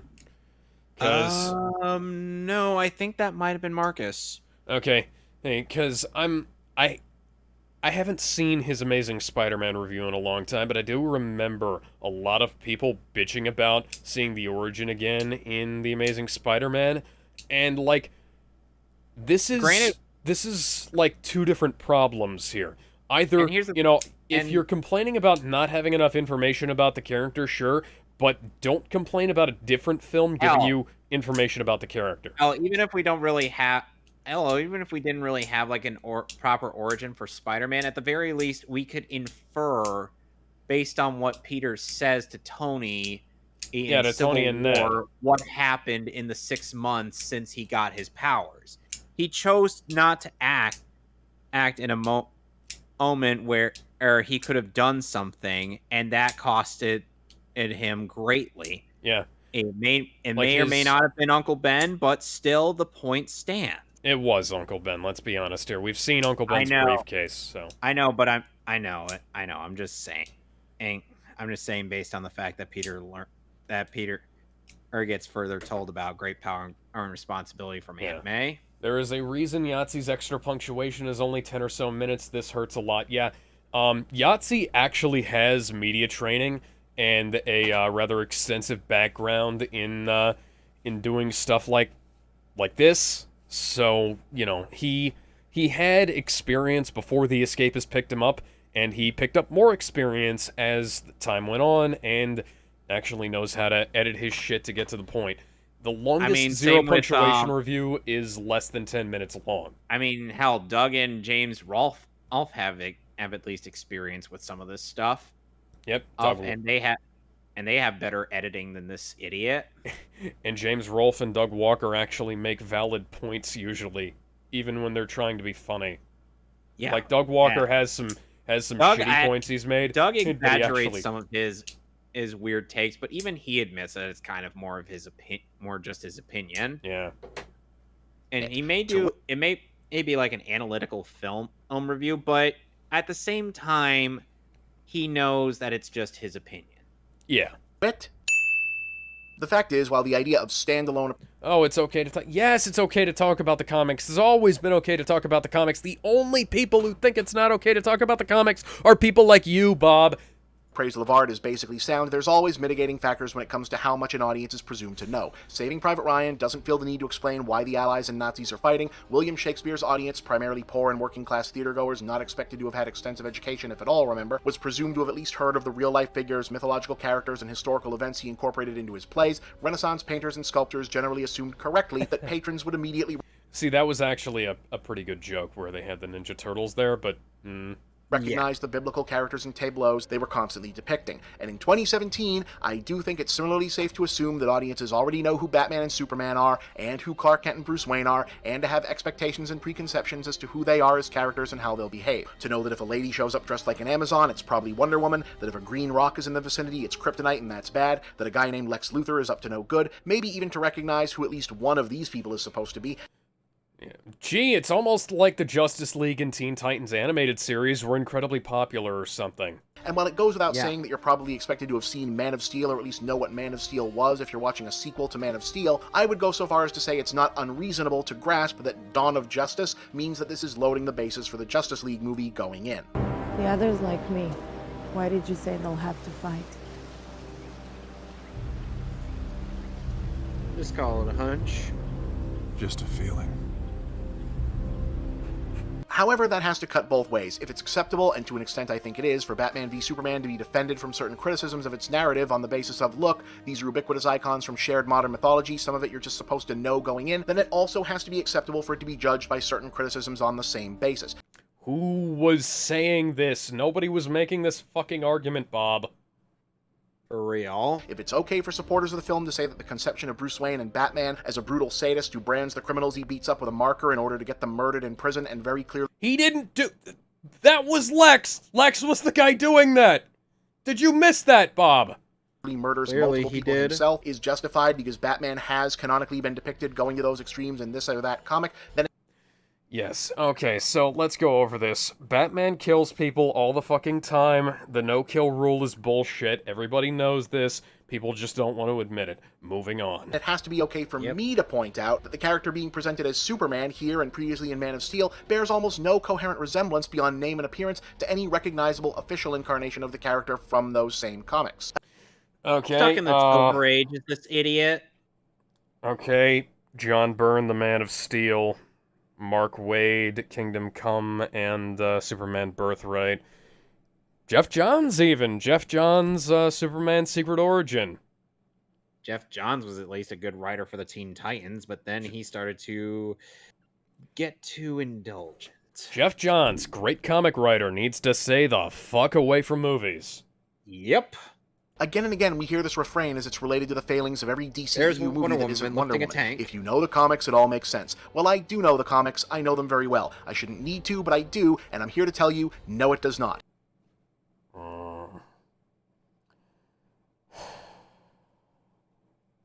I don't know what to fucking say anymore. Because Bob is like... He's going back and forth on his fucking points here. Or it's like, oh... Again, this is just like we're beating up a dead horse here. It's like he misunderstood every argument people had in favor of this film, and where people were like, like, here's the thing. People like Bob were saying that, oh, the film is bad because it doesn't follow the comics, and then everybody pointed out where the stuff was sourced from, and then people like Bob moved the fucking goalposts again. And it was like, oh, well, just because it's like it wasn't the comics doesn't mean it was good. Okay. This is just us, like how people accuse me of moving goalposts in argument. I'm like, I don't move the fucking goalposts. I just simply say, okay, now. It's like, okay, now you have to. Okay, you got me there. Now for your next goal, tell me how such and such. Tell me how this connects to such and such. Yeah, that's usually how online argumentation goes, where you're like, you know, somebody makes several points, and you're like, okay, hey, that point's valid, but what about the rest of this bullshit? And, yes, exactly. Yeah, that's not moving the goalpost. That's literally asking a reasonable question. Yeah. Yes, there's a lot of things in the movie, the entire premise of Batman and Superman disliking each other, Batman's bafflingly overcomplicated solution for killing Superman, everything about bafflingly overcomplicated solution of beating him to hell and then sticking a sharp thing through his face. Yeah, that's really complicated there, buddy. Lex's plan to make them fight each other. And there was an interesting criticism on Doug's part where it's like, if Batman wanted to kill Superman, why didn't he just bust out the spear to start with?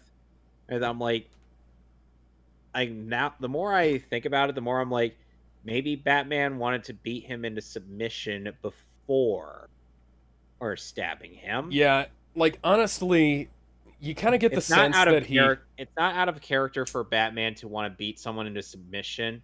Yeah, you also get you kind of get the sense that Bruce wants to end Superman, but he also kind of doesn't. Like it's like he's trying to distance himself from the actions he knows he's going to take, you know? Yeah. There's different layers going on here. Anyways. Everything about Zod, the spaceship, Doomsday, and what I'm still having difficulty accepting was supposed to be Steppenwolf, that knowing the comics will help you recognize, but none of them are justified by it. And the best example of why this kind of double standard breaks down as a critical defense and hurts the work itself is demonstrated in the most controversial scene in the preceding film, Man of Steel.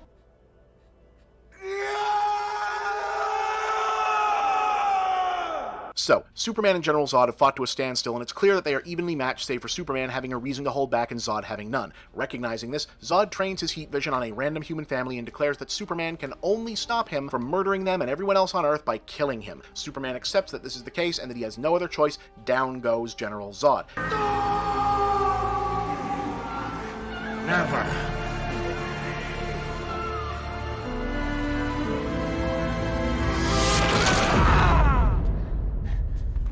So yeah, Superman killed someone. That's a big fucking deal, because he generally doesn't kill his enemies, and this is a major development for the character in story and a signal to the audience that this version can and will go places we may not expect. Here's the problem with that, though. Do we know that Superman doesn't kill? It never really comes up as a question in the film before this point. It's not part of either. I mean, generally we don't like to kill people, Bob. I know Zyklon Bob to Mr. I hate the fact that the Nazis ruined the concept of eugenics. That seems like a foreign concept, but generally speaking, we don't like to kill other human beings. Yeah. Robert. Either we don't generally like to, but sometimes we have no choice. Moral philosophies, and given the sometimes recklessly vengeful ways we see him use his powers and the sheer level of collateral damage he inflicts on Smallville and Metropolis in fighting the Kryptonians, we can't really assume that he gives that much of a shit anyway, and yet the movie very clearly expects us to perceive Superman just killed a guy as a big deal because it would be to the Superman we recognize from the comics. It's a big deal to him. We see that it's a big deal to him in this very scene. Because he was directly responsible for a man's death. So which is it, DC Movieverse? Are we supposed to presume that these characters are the iconic ones we know? Because if so, you can't give us a hard time if we notice the instances where they don't seem to be that. Using a scene where Superman is saving people from a flood. Okay, great comparison, Bob. 10 out of 10. 10 out of 10. 11 out of 10. Million out of 10. I swear we're making a lot of JonTron references just as he's been trending lately. Yeah. And if they aren't, and thus all bets are off because these are totally new imaginings, why am I supposed to have strong feelings about this ending as Kal-El's dark no of the soul? Especially when the entirety of the Probably because it's presented as that in the fucking movie. Whole last fight up to and including the ending is very transparently an attempt to one-up and comment on similar sequences from the Christopher Reeve Superman 2. This Superman is nothing of the kind. I've discovered his weakness. Yes. It counts. A comment? No, it's using the aspects of the characters in different ways. Do you expect them to just do like wildly different things, or do you expect them to like build on what came before? Because that's what they did. He actually cares. Can we cut to the scene where Superman gets tossed into a Marlboro truck? Yes. I suppose so. Speaking of which... Yes, adaptation versus source material is a different comparative conversation entirely from adaptation versus other adaptation. The first is practically a given, the second much less so, especially as the generally agreed upon fair methodology of comparative criticism was concerned. As clarifying as it may sound, why do we need another Spider-Man movie when Sam Raimi and Tobey Maguire already did it perfectly is not actually much of a substantive argument against either The Amazing Spider-Man or Spider-Man Homecoming, even though I absolutely do agree that both attempts pale in comparison to their shared predecessor. But on the other hand, things like that become much more fair game, in my estimation, once the new film itself is openly inviting, if not encouraging, that comparison. And one of the biggest problems in Batman v Superman on a fundamental narrative construction level... Okay, heads up, we've detected copyrighted audio and video in your stream. Your stream may be temporarily blocked. Okay, fuck you, Warner Brothers. I just have to say that. I will be fighting this, and I get the strangest feeling Escapist still hires Bob from time to time. That Ghostbusters Afterlife review sounded very Bob. I don't watch any of the Escapists' content except for Yahtzees, so... You know. Yeah. Is that so much of its characterization and aesthetic choices seem to be based on what they Are don't we blocked want to be, in like rather than any areas without internet? Yeah, probably. That's usually what happens. Coherent idea that's of what kind they of why I want didn't to bother be, with fighting Superman being any the most copyrights egregious on my example. As we've Injustice now stuff. doubtlessly reiterated multiple times, Superman is hard to do because it's hard to come up with a new take that preserves his proper symbolic stature as one of the main figures of global pop mythology and gives you something new to go with the story. But as the main character of two now complete features, it's remarkable how little there actually is to the Zack Snyder version of Superman. He is a character with almost no consistent psychological makeup, no coherent ideology, no recognizable Truth, justice, and the American way, Bob. Moving on. grounding, and no empathetic portal through which the audience can see his perspective. And that's Except that was the entire purpose of the previous film and this one. largely because he's a character defined by what he isn't, and everyone involved from Snyder and Cable to the screenwriters and the executives in charge share some degree of responsibility for this. Superman, as he exists in Dawn of Justice, has almost no defining traits that comprise what he is, just lots and lots of things that he is not. He's not the comic book Superman, not Christopher Reeve, not any of the cartoons, he's not your father's Superman, and it's exceedingly depressingly clear. Okay, that's a conclusion that you came to absent any evidence, Bob. I'd like to see how you came up with that idea. You know, my dad was watching the rest of Batman v Superman with me after I was like putting it on the 4K. Hey, and he was like, "Oh, why does Batman want to beat up Superman?" And I was able to easily answer that question since he missed quite a bit of the film. Yeah. So because you actually paid attention to the goddamn movie, and he was just like, "Oh, okay." Yeah. Hey, he just got it, and we moved on. And we continue watching the film. Clear that more thought was put into making sure he wasn't any of those things than was put into coming up with a new idea of what he was. He is an ideal of hope. Yeah. Instead. So another thing is like, he did question why they didn't use the Genesis chamber, and I'm like, because that wasn't an option at the time.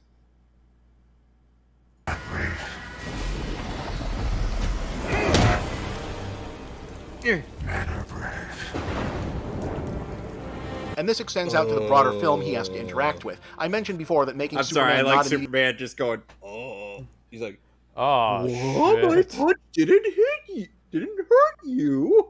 Immediately trusted by the people of Earth when he reveals himself was a smart idea for updating the character to a modern audience, but it's only actually smart if you follow it through with a narrative dimension for this to take the story to. Superman, one of the ultimate positive symbols of the immigrant ideal in American popular culture, being received with mistrust and xenophobia, is loaded with powerful potential for meaningful storytelling. But so far, 2 whole movies about him are only interested in this angle so much as it makes him superficially different enough from the previous better-known versions. Everything's changed. This is also true for Batman. What exactly is Ben Affleck's characterization of Bruce Wayne beyond an endless reaffirmation of not Adam West, not Michael Keaton, not Val Kilmer, not George Clooney, not Christian Bale, not Kevin Conroy? It basically was exactly Christian Bale, but pushed through the lens of Ben Affleck. Not Diedrich Bader, and strictly superficial references to certain stories from the comics. And what do those references... Because, fun fact, it was originally supposed to be Christian Bale. Mean beyond, hey... the weird thing is he was going through, like, the bunch of the animated actors. Why not go through Reno Romano or Bruce Greenwood? I don't know. Probably because Bob doesn't care. Why mention Kevin Conroy and Diedrich Bader? What was even the fucking point? I think he's trying to seem like he's got some kind of cred that he doesn't. He does. Yeah. If he Remember did that have any cred, he would have mentioned all of the animated voice actors for Batman. What you liked? Honestly, not much. Ask yourself this. Bruce Wayne is approximately a full decade older than Clark Kent in this version. That should probably contribute somewhat to their interactions, right? Differing frames of cultural reference, a Generation X Batman versus a borderline millennial Superman. Civil liberties are being trampled on in your city. Does he No, they're both he really Gen wants X. us to be he really wants this to be a fucking Marvel movie, doesn't he? Yeah, he does, apparently. I'm a Gen Y, and even I find this to be stupid. Yeah. Good people living in fear. Don't believe everything you hear, son. Does Bruce see Clark as a naive youngster who didn't experience the more chaotic city life of the 70s? Does Superman see... 70s? It's literally the 80s! It literally was the 80s! We see it happen in the 80s! Yeah. Batman is a behind-the-times crime fighter with an outdated viewpoint? No, none of that's in the movie, because the only discernible reason that Dawn of Justice Batman is old is because they really want fans to know they're finally getting kind of a movie version of The Dark Knight Returns, even though it's without exploring the what if these characters in their world did grow old and change with the rest. Didn't we already get that in 2012, 2013? Yeah, that was called The Dark Knight Rises. Returns.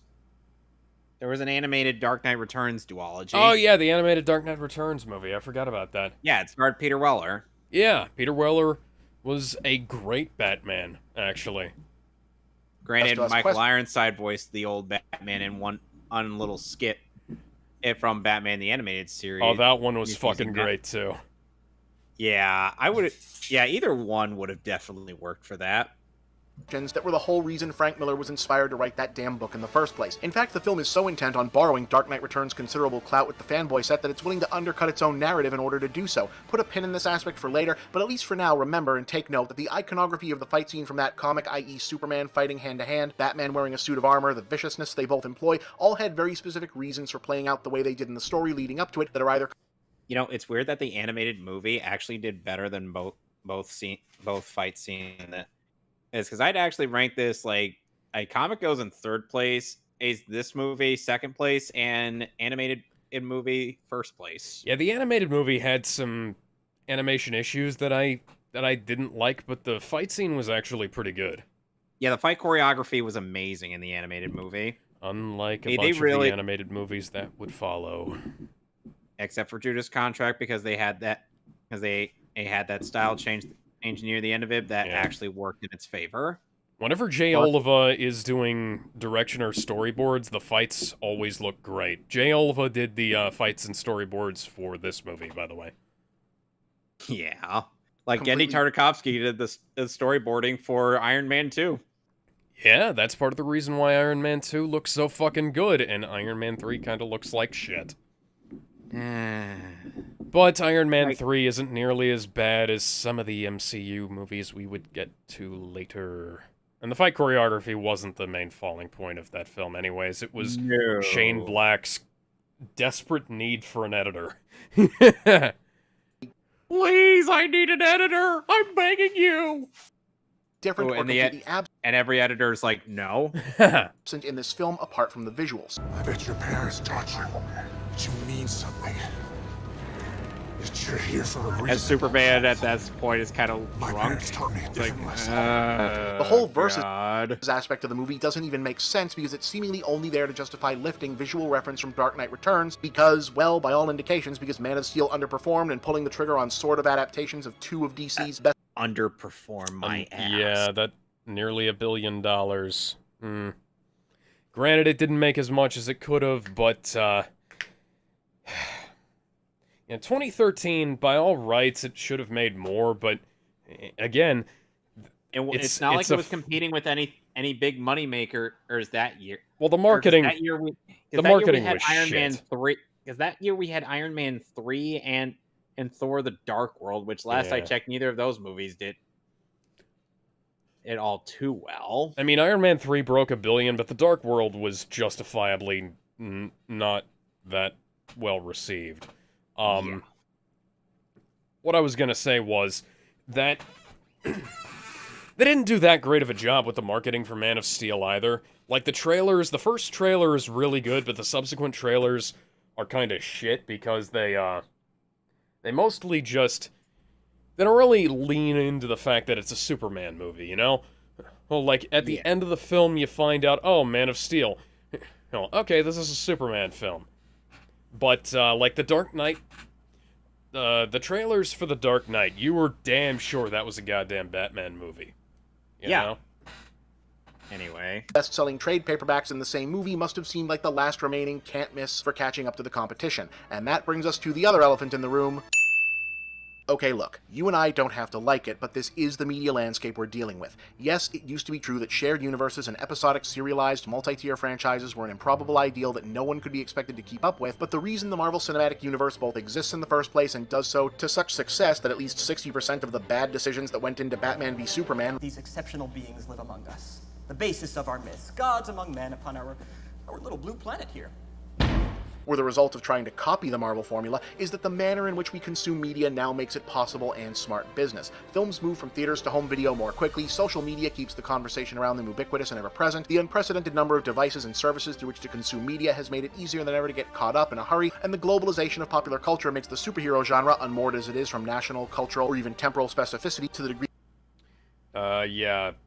Showing footage from a movie called Captain America Civil War. That a guy named Captain America now regularly racks up giant box office in nations with a decidedly low opinion of the actual United States, which, yes, I know, now currently means most of them. Picture of Donald Trump. Very funny. Orange man bad. Yes, we get it, Bob.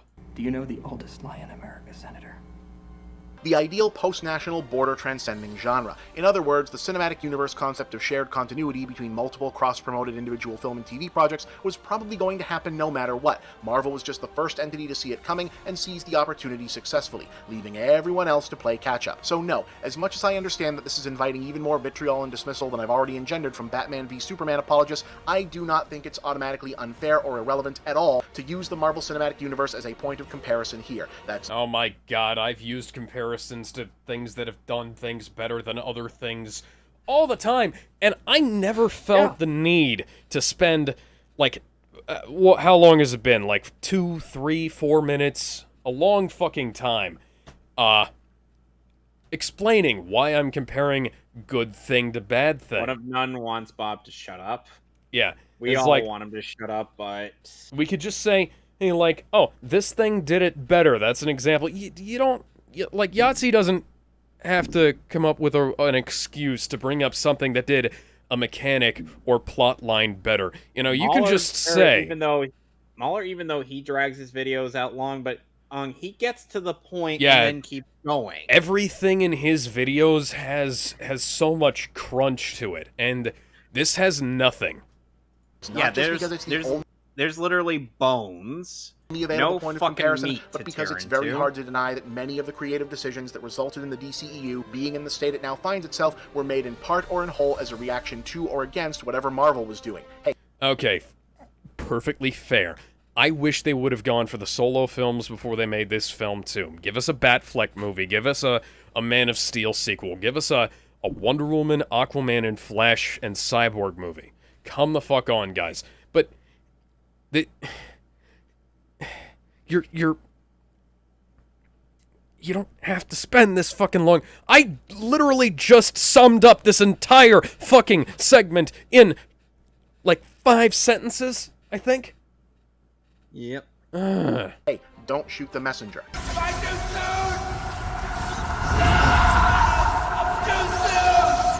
This is especially true because what many people fail to understand about Marvel's thus far unique success is that the key isn't that continuity makes it so you have to see every movie to understand every other movie, it's that it makes you feel like you have to. You can actually watch basically all the Marvel movies on their own without having seen the others. No, you fucking can't. You can't watch Iron Man 3 without watching Avengers, and you can't watch Avengers without watching the entirety of Phase 1. You can't watch the rest. You can't watch Age of Ultron without seeing the rest, although, well, if you skipped Iron Man 3, you'd probably, benefit from that, because Iron Man 3 ends on a somewhat definitive note that Avengers Age of Ultron doesn't replicate. But and the thing is that I feel like one of the alibis is that Tony's just more like, okay, I'm gonna tone it down. I'm not gonna. I mean, yeah, it does kind of come together a little better, but he does say, because Tony does say that to Pepper. He's like, okay, I'm gonna tone down the obsession a bit. I'm not gonna go overboard with it. Yeah, and then they, then they do break up, and then they get back together, and it's...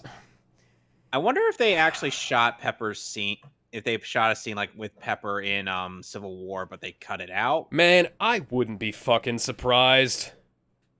Because Anyway. they cut out a bunch of shit from that movie. Continuity fixation chiefly does is keep the entertainment press constantly talking about every other series in the franchise in between each individual film, and keep the entirety of the universe hovering in the ether of popular culture to the degree that even if you only watch the Avengers team-ups and the Iron Man movies, you have a basic understanding of who Captain America and Thor are. And it's very clear that part of Batman v Superman's creative calculation was an assumption, likely a correct one, that almost no one on Earth needing to be told who Batman and Superman are meant the DC Extended Universe could in theory afford to skip a few steps of its own. You are beating a dead horse with a broken stick, Bob. No. He's beating a dead horse with another dead horse that's been beaten to death with a broken stick. Yeah. Boys, Bruce Wayne. You keep making the same incorrect point over and over. Like, I know that's probably kind of a reiteration of what I just said, but come the fuck on. Wayne meets Clark Kent. I love it. I love bringing people together. How are we? But really, whatever Zack Snyder's artistic rationale was for a decision go like, let's again. make an R-rated, ultra-violent, existentially depressing movie about Superman, which... Existentially depressing, you do remember the whole point.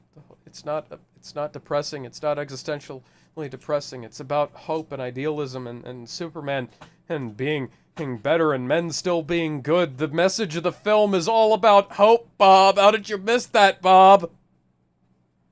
It's about hope and idealism winning over cynicism and brooding.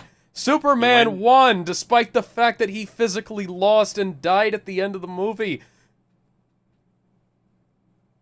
Men are still good. Which, let's get real, is only slightly less batshit insane an idea than let's make an R-rated, ultra-violent, existentially depressing movie about Winnie the Pooh.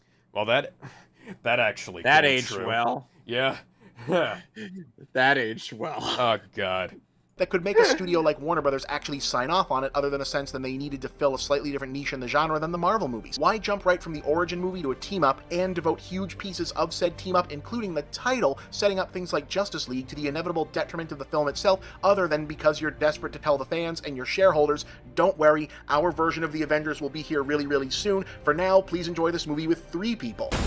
Well, if they hadn't delayed Wonder Woman from 2014 to 2017, if they hadn't delayed Man of Steel from 2012 to 2013, if they hadn't delayed this film from 2015 to 2016, maybe all that would have come to fruition. But Warner Brothers are run by fucking idiots. Takes up sewing this many missed points, he might stitch his mouth shut. He also says Yahtzee is a beast, Bob is a skeleton. Despite the fact, yeah, he's a very large skeleton. No. Is he a spooky, scary skeleton? Send shivers down our spines.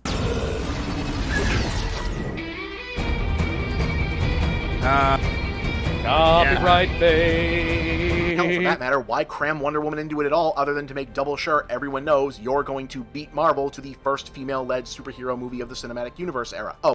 And Gal Gadot and the Wonder Woman movie were better than Brie Larson in the Captain Marvel film. Yep. Gal Gadot is a decent person. Brie Larson's a fucking bitch.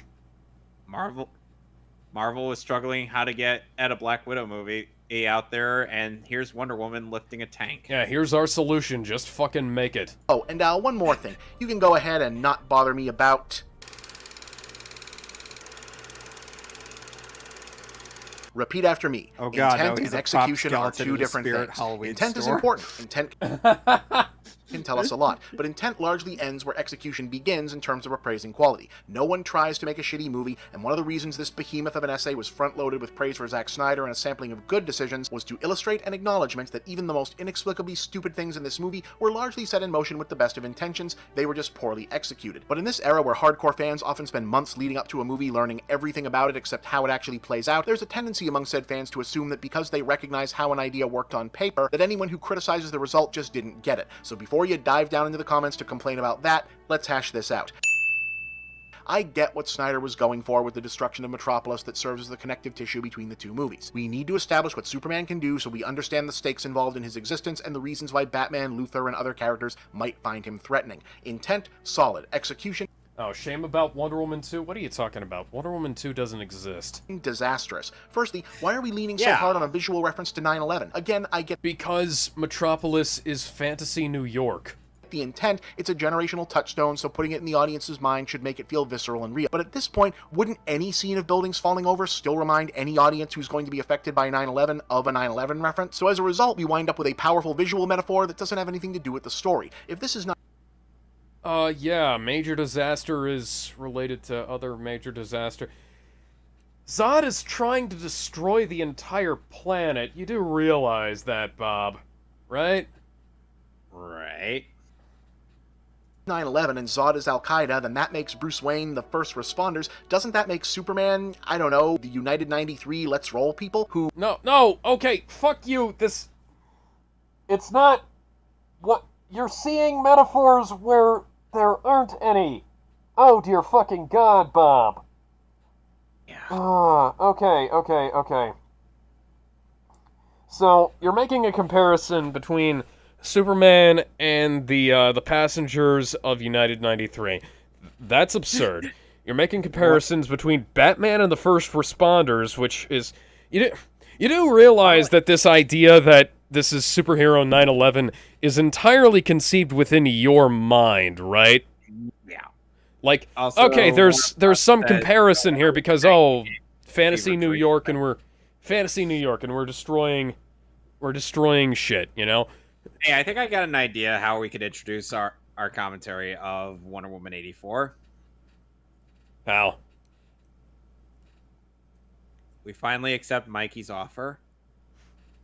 Oh, dude! That's fucking great, man! Yeah, but it's only for this one movie, okay? Hey, don't worry, I'll get you the primo shit, dude. Don't worry, I'll save it all for you, man. Thank you. Anyway. Batman then blames and wants to kill because, see what I mean?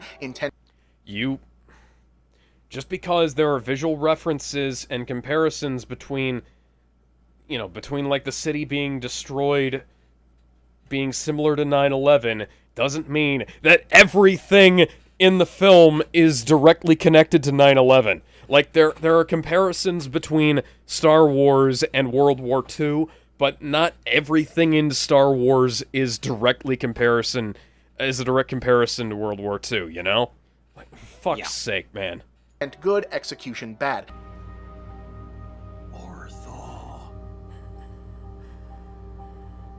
Thomas. Funnily enough, of Alex, in the abridgment of Batman versus Robin, which kind of skips the fight between them and has Damian just investigating the Court of Owls. Essentially the last word of Thomas Wayne was saying Thomas, and it turns out Talon was actually Thomas Wayne Jr. And Alfred had thrown him put him in a basket and sent him down the river. Because Alfred is a fucking sociopath. Hit me up in the comments about how critics don't get it because actually the point of the bat branding subplot is that Bruce Wayne has lost his way as a hero and has to undergo a redemption arc. Actually, the generic and ordinary designs of the city scenes are meant to provide a sense that this is playing out in something like the real world. Or, actually, Superman needs to be unrecognizable to any prior conception of the character so that learning to become the incorruptible heroic icon we know and love can serve as his relatable human character journey. Or any of the other greatest hits. Please. Why are you complaining about them using real locations in the movie? Did you want them to go full Tim Burton on this? Because that would have one, looked ridiculous, and two, been really fucking expensive. No. Oh, what Bob wanted was for this to be as green screened as humanly possible, like in an average Marvel film. Oh, okay. Got it. By the way, did you see the thing I sent you on the DMs? Fetch, Nina, fetch. God damn it, Chuck! Oh, man. That's messed up. Yeah. He's got a great sense of humor, I'll admit that. Yeah. Anyway. Yeah. Anyway, let's proceed. Please, please take this to heart. I got that. I got all of that. There isn't that much to get. I do this for a living. They followed through on their intent with incredibly poor execution. Period. You do this for a living, and yet you're not as good as I was at this when I was doing it, Bob. Oh my god. Hoo boy, that was a lot of discussion about theme, character, narrative, and a little more than I had originally thought would be necessary about what does and doesn't constitute a valid criticism or valid response to criticism. On the upside, that means the basics of this are now just about covered, so how's about a little break from the deep end stuff so we can knock out the business that's a little more straightforward? Hey, we're in this together, gang. We're gonna... Yeah, thanks. Please, let's make this as fast as possible, Bob. Because we've already been here for too fucking long. Get through it. Yes. The technical. If you've watched prior episodes of Really That Good, well, firstly, thanks for helping me keep the lights on here. You're aware that the analysis tends to focus more heavily on themes, narrative, and cultural context, more so than technical qualities. The reason for that, I imagine, is self-explanatory. The subjects in question tend to be older films, where the most relevant part of a technical critique tends to be whether or not a particular innovation contributed to its cultural prominence at the time, or to the effectiveness of the narrative. See the use of bullet time in The Matrix, Crouching Tiger, Hidden Dragon. You do realize that none of what you just said means anything, right? Because, like, I can look at films of the past and say, oh yeah, that still looks good, or oh yeah, that looks bad. And I can also say, like, okay, this revolutionized visual effects in this way, so even though it doesn't hold up now, without it, we wouldn't have X, Y, and Z. Like, if without Jar Jar Binks, we don't have Gollum, you know? Yeah. But you talking about all this shit doesn't matter to the film. Being many Western audiences' first exposure to wuxia wire fighting techniques, photorealistic dinosaurs in Jurassic Park, or anything about the original Star Wars. But otherwise, while the technical side of filmmaking is absolutely of equal and sometimes greater importance than the esoteric side, it also tends to be more visible and readily understood part of the overall quality appraisal, i.e. nobody needs me to tell them that the unprecedented detail and scale of the costuming, effects, model work, production design, and the still hard-to-fathom coordination involved with turning a sizable percentage of New Zealand into Middle-earth were big factors in what first captivated them about the Lord of the Rings trilogy. Don't even oh god, ask. It's back again. Those are 3 movies. Away. They are all almost or over 3.5 hours long. Do you have any idea how much workload that would be? Yes, I agree. It would probably be a good episode. No, he's talking about people asking him to do a Really That Good on Lord of the Rings.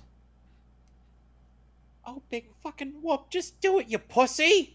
You could, like, talk about the behind the scenes, all the cool shit that they did that went into it. You don't have to go as in-depth as you did for this. You know, your reviews would be a lot shorter, Bob, if you cut out the nearly an hour of rambling about shit that doesn't matter and actually cut to the fucking chase. But then again, we could just, I don't know, watch the behind the scenes that were included with the extended edition trilogy of the Lord of the Rings and see all the little technical details for ourselves. All of that's up on YouTube, by the way. You can watch that.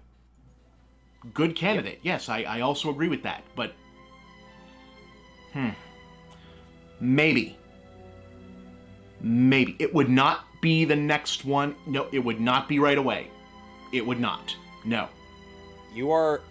But maybe. Not even the next after next.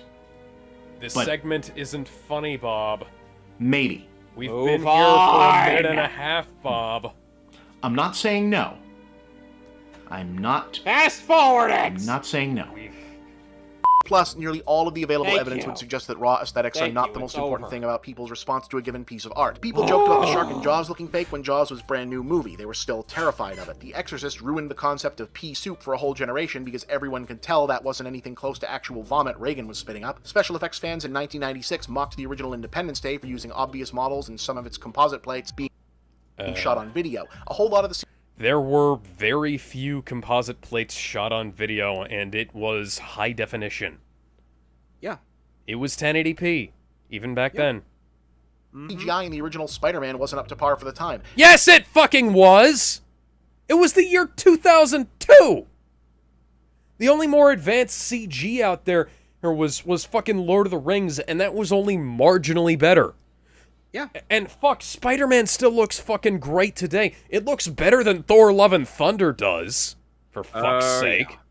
And none of these cases did it end up counting for much. In the immediate, because not all technical disciplines are created equal, and editing, cinematography, etc. tends to cover for a lot, and in the long term, because narrative and themes stick more clearly in the memory overall. On the other hand, film is a visual medium, and to borrow a quote from a colleague, framing and aesthetics supersede the... Oh, Lindsay Ellis. Stop simping for Lindsay Ellis. God, Lindsay Ellis actually told him he needed to stop doing that. Yeah. Huh.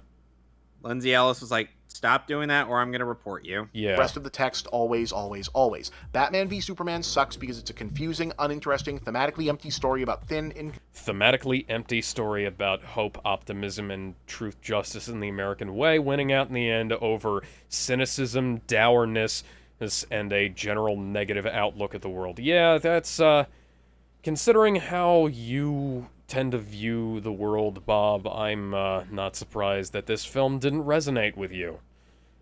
Mr. I wish that the Nazis hadn't ruined the concept of eugenics. I'm not kidding, he actually said that. Consistent characters told very badly even on a relative scale, but it also has... And how is this man allowed a Twitter account? That's a good fucking question. There's a reason he's known as Zyklon Bob on Twitter and everywhere else. The following more tangible production problem, while less important, either don't help or actively make it worse, in no particular order. Wildly inconsistent special effects. CG movies of this scale because they spend a fortune on it, and at this point you can only move the needle so much further until the next major technological leap happens. In general, Batman v Superman has some of the finest CGI money can buy in terms of detail and rendering quality most of the time, but the some of the time when it's not so good is very distractingly distributed, not just from scene to scene but within the same frame, which yes, means that the problem is less about how bad's the CGI than bad compositing. Just look how poorly the live action element of Henry Cavill sticks out from this otherwise intricately rendered exploding rocket shot. I watched this on the 4K.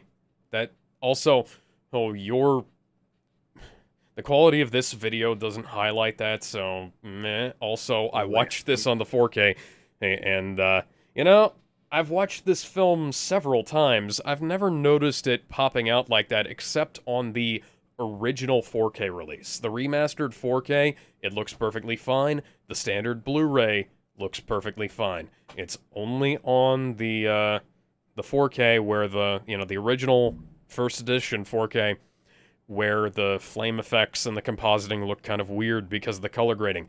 It was so bad, Zack Snyder actually complained about it so much that Warner Brothers remastered the film.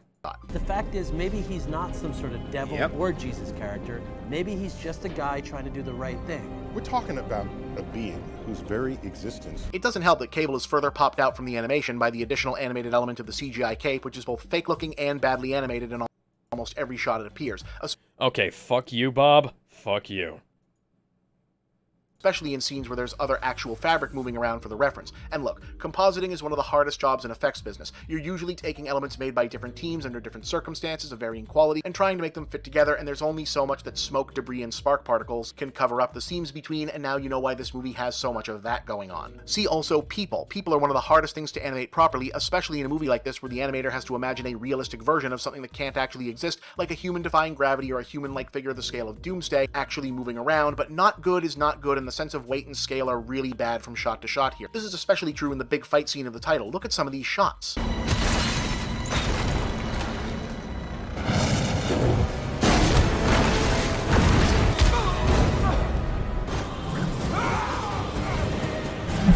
Yet again, somebody else didn't understand what was going on in that scene. What material are these buildings supposed to be made of? What's that armor supposed to weigh? What, does Superman weigh as much as an otherwise normal person, or is he full of helium? Why doesn't most of this... You know, even if Superman wasn't trying to fly away in that scene, Alex, I theoretically could assume that Batman literally could just toss him around like a rag doll. Yeah, because he was one arm squatting like 1,000 pounds there. Yeah. Yeah, because... And I've seen guys half his size do that. Yeah. Look appreciably better, as opposed to just more busy, than the similar fight between Neo and Agent Smith at the end of Matrix Revolutions 13 years ago. That fight was fucking dog shit. Yes, it was. And you're demonstrating that it was dog shit. Holy shit. It was basically a poor man's Dragon Ball Z fight. Yeah. Oh my god. Huh. Oh my god. What is this building made of? Gee, it's almost like it's kind of difficult to break through buildings in some places, and then when a superhero is fighting a regular human, and you know it kind of becomes a non-existent problem. Yeah, Things remind me of something. A non-thing. Did you notice how weird it is that there are so few people in this movie? I mean, there's way too many characters in terms of... There's people all over the place in this goddamn movie, Bob. Shut the hell up. People with speaking roles, but for a movie that's all about the fate of the world and mass casualties and entire cities being potentially destroyed, there's a weird lack of extras from scene to scene to give any sense of lived-in scale. About 12... Yeah, cutting right before we show the extras in that scene, Bob. People seem to work at the Daily Planet. The protest scene at the Capitol is bizarrely compact, considering it's basically God showing up to testify. Bizarrely compact? They're being kept away from the Capitol. Yeah. And it's getting a smaller turnout than... Yeah, all that. Oh. You do realize that people usually don't give a shit about this kind of thing, right? Yeah. And why is basically God testifying before the U.S. Senate happening in a room 1/4 the size of the average Law & Order episode arraignment scene? Probably because they couldn't swing the entire fucking Senate floor for this, both in-universe and out. Come the hell on, Bob. Sometimes you start small. This isn't a national fucking thing yet. We don't have the entirety of the Senate convened for this. We've got, like, a handful of people, a fucking committee. This is a committee being assembled, not the entirety of the Senate and Congress. Cops in the Army all seem to have been cut to the bare minimum. I almost want to think it was deliberate to try and make us not ask when they hilariously try to pretend that it's plausible to have cleared everyone out of that spot they fight Doomsday in, because the spot they fight Doomsday in was already abandoned. You don't usually see shit like this. Batman flat out says the port's abandoned, and earlier, or in Metropolis, they're like, oh, the workday's over, so nobody is really around on these big buildings that are about to be destroyed. Yeah, because at the end of the day, a lot of people usually go the fuck home. They don't stay in the work area to get blown up. I know you don't know this, Bob, because, you know, you don't work a regular job, but this is how busy business centers work. Everyone complained about the ending of Man of Steel. Speaking of which, one of the only scenes that does get a proper crowd is when Superman is getting fawned over by the Dia de los Muertos revelers, and that mainly seems to be for an allusion to the Skull Quicksand vision from that earlier movie. No, it's an allusion to Kingdom Come. No! No! You know, the part where the color wash goes all orange and then we never see that palette used again. Because of the fire, Bob! You remember there was a fire that he was saving people from? Which brings me to... a lot of those aforementioned compositing issues and visual inconsistencies can be chalked up to some bafflingly inappropriate feeling cinematography choices, which is kind of puzzling since Larry Fong and Zack Snyder have collaborated on 3 of Snyder's best-looking films. And let's be clear about that. One of the main reasons 300 felt so revolutionary is that these two artists seem to be in profound sync about how to take advantage of the possibilities and work within the limitations of a primarily green screen-based shoot. What happens here feels a lot like acquiescence to a studio eager to superficially course-correct from the criticisms of Man of Steel being overly desaturated and cold, but that's strictly speculation.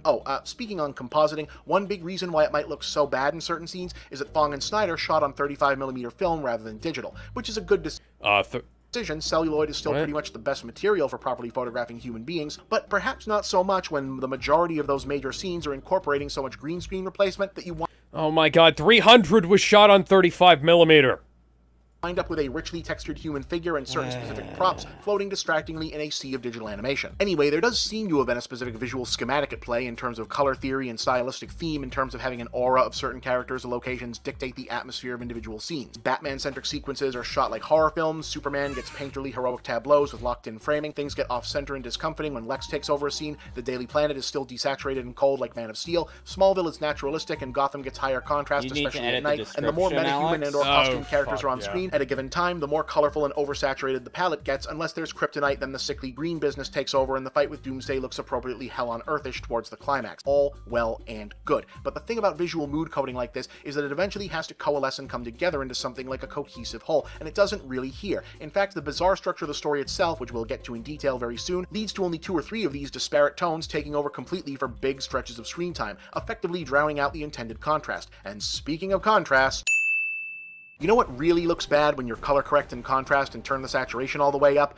Overly busy production design. That lack of visual definition I was talking about caused when Superman no longer has the extra patch of red at his midsection. It looks even worse when the solid colors aren't all that solid. The design of the technology in the Kryptonian ship is set so busy and indefinitely defined, managing to mistake nonsensical with alien, that even if anything going on there made a lick of sense, it still wouldn't, because who can even discern what's going on? Meanwhile, there's only 2 other locations in the entire movie that feel particularly iconic or memorable. Luthor the Senior's obscenely over-decorated office, mostly because the flippable painting is a strong visual element, and the ruins of Wayne Manor. Everything else looks oddly generic and ill-defined, even the...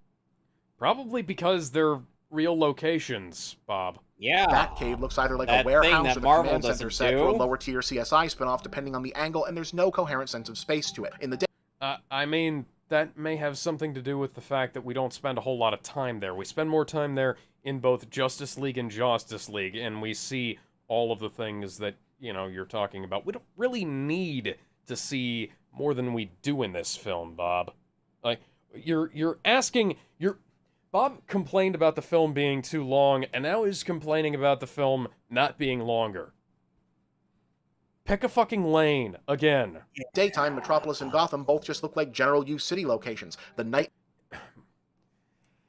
Metropolis and Gotham look like general use city locations. Gee, it's almost like they're actual cities that people live in, Bob. Near future, oh good lord, that thing. Looks like every other Mad Max riff, and if these are supposed to be parademons, hey look, it's Larry the Parademon. Sued another publisher. While we're here, every design decision in this film is either ugly or boring until Wonder Woman shows up, wearing an outfit that's supposed to look completely out of place and still looked better in her own movie. And speaking of... Yes, that's because the outfit is worn, Bob. It's kind of, you know, worn out. Not really all that well taken care of, because she hasn't had access to the things from Themyscira that she'd used to take care of it. It's 100 years old. Yeah. Been exposed to 100 years of grime and shit over the fucking decades. Of costumes. Hence why Ben Affleck's Batman armor is one of the most impressive direct Justice League. Yeah. Translation of a comic book concept to screen ever, period. It's an incredible piece of costume design. I literally gasped the first time I saw it at the Comic-Con reveal footage. It is stunning, and if this were a cosplay convention, it would be worth all the praise in the world. Unfortunately, this is a movie where not one other piece of clothing or technology looks anything like this, and it looks... Except for the rest of the Bat gear. Yeah. So incredibly stupid on screen. Broken record time, the sequentially willful... I was telling Dan and that I named the parademon that knocked out Batman, the Nightmare sequence, Larry the Parademon. Gary's younger brother. The appeal and context of Frank Miller's The Dark Knight Returns will be discussed at length a little further in, but if you want to tease the broad strokes, the visuals of parody and caricature do not translate well into a straight dramatic narrative. I don't care if Mike Myers gets up on stage at the Globe Theater and belts out the most soulful and deeply mannered one-man rendition of Shakespeare's Macbeth that he or any actor has ever been capable of. If he does it in the Shrek voice, it's gonna be ridiculous and you'll laugh at it. I mean, that entirely depends on how he delivers it. Yeah. Cause here's the rub, MovieBob. He can do something in a voice that belongs to a silly character, but he can actually play it kinda straight and have it work. Yeah, like he does in some of the Shrek movies. Yeah. Why did you say that name? One of the most ingenious aspects of The Dark Knight Returns is the way that Miller's pencils, Klaus Jansson's inking, and Lynn Varley's colors gradually transform Batman over the course of the story from a fairly traditional look mirroring the classical DC default style of Neil Adams or George Perez into the more exaggerated, cartoonish, impressionistic look that became Miller's signature style from that point on, in conjunction with the story also becoming more and more a grotesque corruption of traditional DC universe, with the bulging, lumpy, ogre-like bat armor look representing a final de-evolution into tragic absurdity. And if this is the first time... It's ever occurred to you that The Dark Knight Returns may not have been intended to be taken 100% seriously as a straightforward, aspirational, dramatic Batman story, congratulations! You too can apparently be hired to write a $300 million tentpole for Warner Brothers. Bob doesn't understand The Dark Knight Returns. Glad we understood that. We're criminals, Alfred. We've always been criminals. Nothing's changed. So yeah, surprising nobody, the only thing more ridiculous than something that was designed to look ridiculous is trying to realize it in live action in the exact opposite spirit of which it was intended. And the only thing more unintentional... It wasn't supposed to be ridiculous. Dear God. Embarrassing than watching poor Ben Affleck stomp around awkwardly in this monstrosity with somehow even less mobility than whichever poor Japanese stuntman was stuck inside the Megazord all those times, trying to look like it's possible for him to outmaneuver and outwrestle an opponent who gets to scurry around in a Lycra body condom, is listening to the score. Oh dear God, it's a suit of fucking armor. You went on about him being a representation of a knight earlier. What the hell? And they said that the Nightwing suit in Titans was bulky. I'm like, get the fuck out of here. Or act like something incredibly dramatic is happening. Dreary, uninspired score. Oh, you fucker. Not a music expert, can't really offer an opinion on whether or not any of the Hans Zimmer Junkie XL collaboration score holds up as an orchestration in its own right, but as utilized in the film, it has all the same problems that the narrative and production design do. A mix of bad and boring ideas that never coalesce into something... Bad and boring ideas. I mean, it's heavily motif-based, and we get reprisals of Superman's theme and new themes for all of the characters that are being introduced, which are reprised in their solo iterations, that creates a sense of coherency between the movies that the MCU never had. If we're going to be making comparisons to the MCU, there's drama, there's melody, there's all kinds of shit that Hans Zimmer and Junkie XL are widely known for. It's almost like it's a really good score or something. It's why I own it on CD, like I do Man of Steel. Have bought it digitally. Yeah, I'm still waiting for Zack Snyder's Justice League to have a CD release. Meaningful, and don't do a damn thing to help connect the audience to the story and characters. Yeah, except for the fact that you clearly haven't paid attention to the leitmotifs, especially at the very end where Superman's theme plays, and they play a similar cue to the ones that were playing at the end of Man of Steel when Superman has to kill General Zod, because there's a parallel there. You don't understand the language of music or cinema, Bob. There's the germ of an idea with Zimmer purportedly taking on the Superman-related material and letting his collaborator handle most of the Batman, but the result is less Peter and the Wolf and more, I don't know, a bunch of actual wolves badly harmonizing during heavy traffic. Like I said, not a music critic. Yeah, obviously. Got caught in the shadows. Yeah.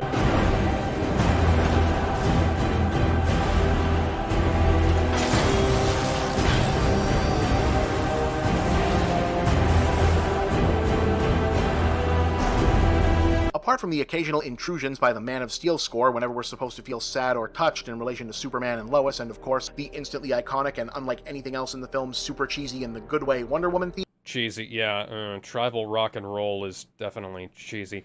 Totally. Yeah, it's not a theme song of a badass warrior princess or anything that can be taken entirely seriously. No, go fuck yourself, Bob. You don't know what any of this stuff means.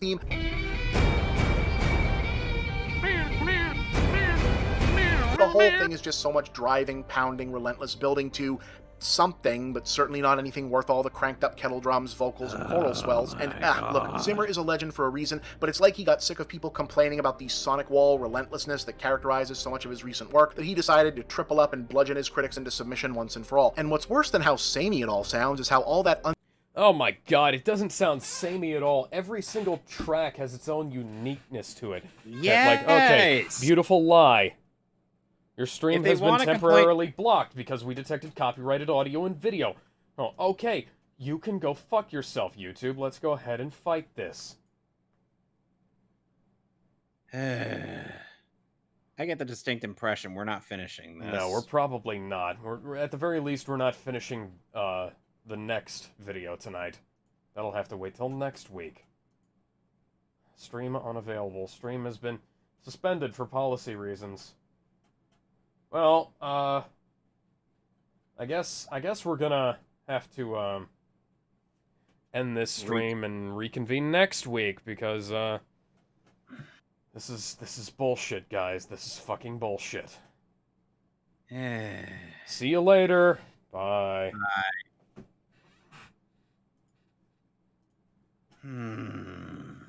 Jesus, tap dancing.